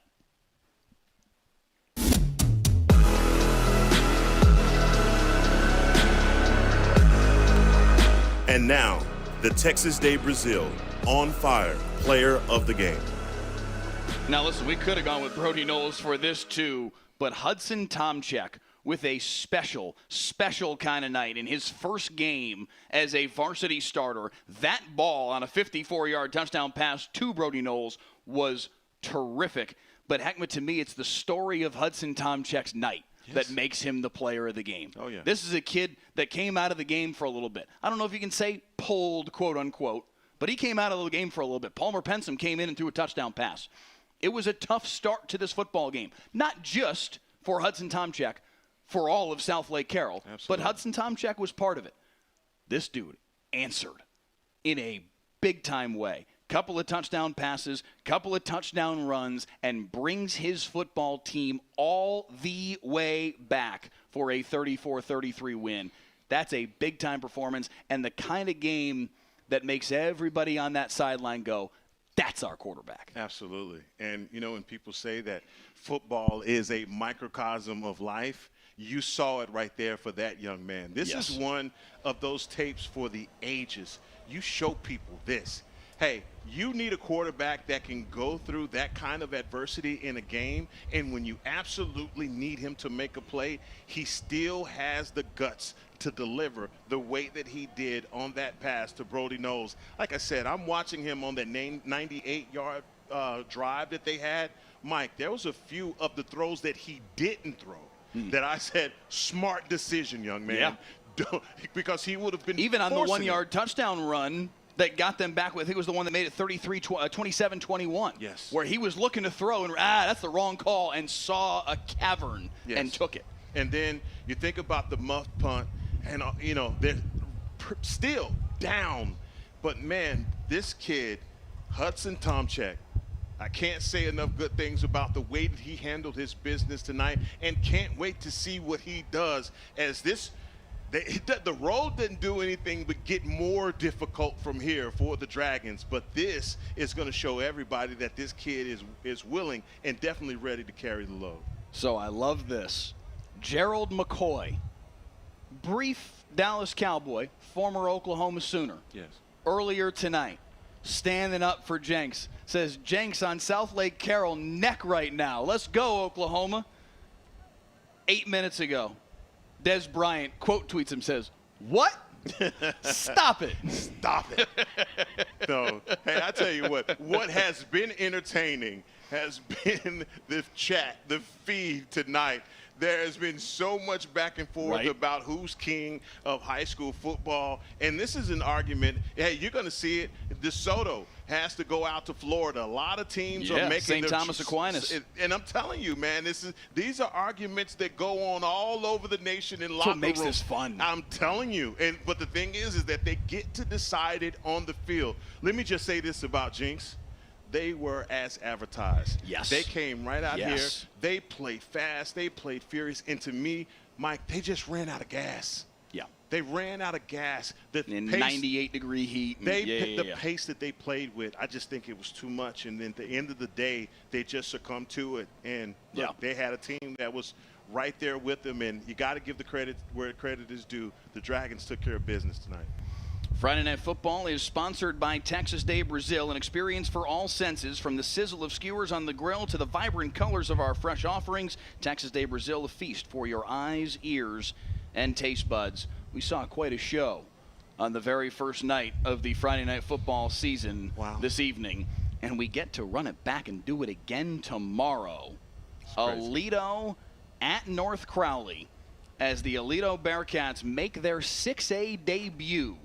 And you can watch that game right here on Friday Night Football, a 7 o'clock kickoff. We have been told by the coaches this is going to stick at 7 o'clock, the way that the stadium is set up. They'll be in the shade by about 6 o'clock. Everybody should be good, cool enough to get out there and play some football. And we're going to see Aledo make their debut at the highest level of Texas high school football. All those buts that we were talking about earlier tonight, they go out the window now if Aledo's able to shine at the 6A level, because they're with the big boys now. And what a welcome to the big boys. North Crowley is outstanding. No, it won't be a welcome at all. Get out. That won't be a welcome at all. I promise you.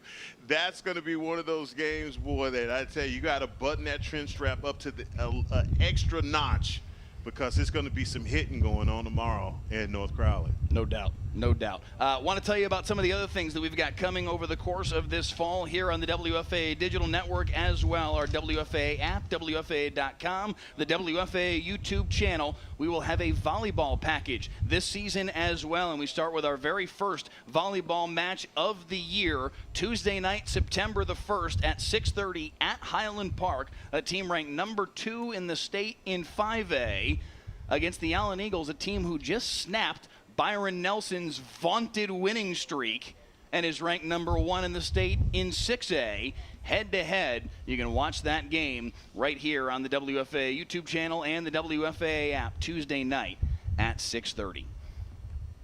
Buddy, what a night. What a night. What a performance by both of these teams. The state line showdown. Hey, do this again. Oh, absolutely. Do this again, because this was awesome. Hey, bring Bixby. Guys, hey, bring whoever. Bring Bixby. I like it. Hey, respect to Jenks. Adam Gaylor's team is for real, and I'll be curious to get, I've never, candidly, never really paid a ton of attention to Oklahoma high school football. Hadn't paid any attention to Texas high school football before 11 years ago when I moved here. I just haven't spent a lot of time in Oklahoma, haven't had cause to pay a whole lot of attention. I know a lot more about Jenks football now than I did 3 weeks ago. And that is a program that is deserving of respect. What they have done historically, what they did tonight. I know it didn't go their way, but that is a program that is for real and will be a problem for a lot of teams in Oklahoma over the course of this year. That program's for real. No, they are. And, again, we talked with Coach Gaylor, such a humble guy, man, and the way that he talked about his program. In his second year as a coach, he realizes the legacy that's at Jenks. 18 championships. I mean, it's win a championship or nothing in Jenks, Oklahoma. Really going to be excited to see what these guys do down the road. No doubt. No doubt.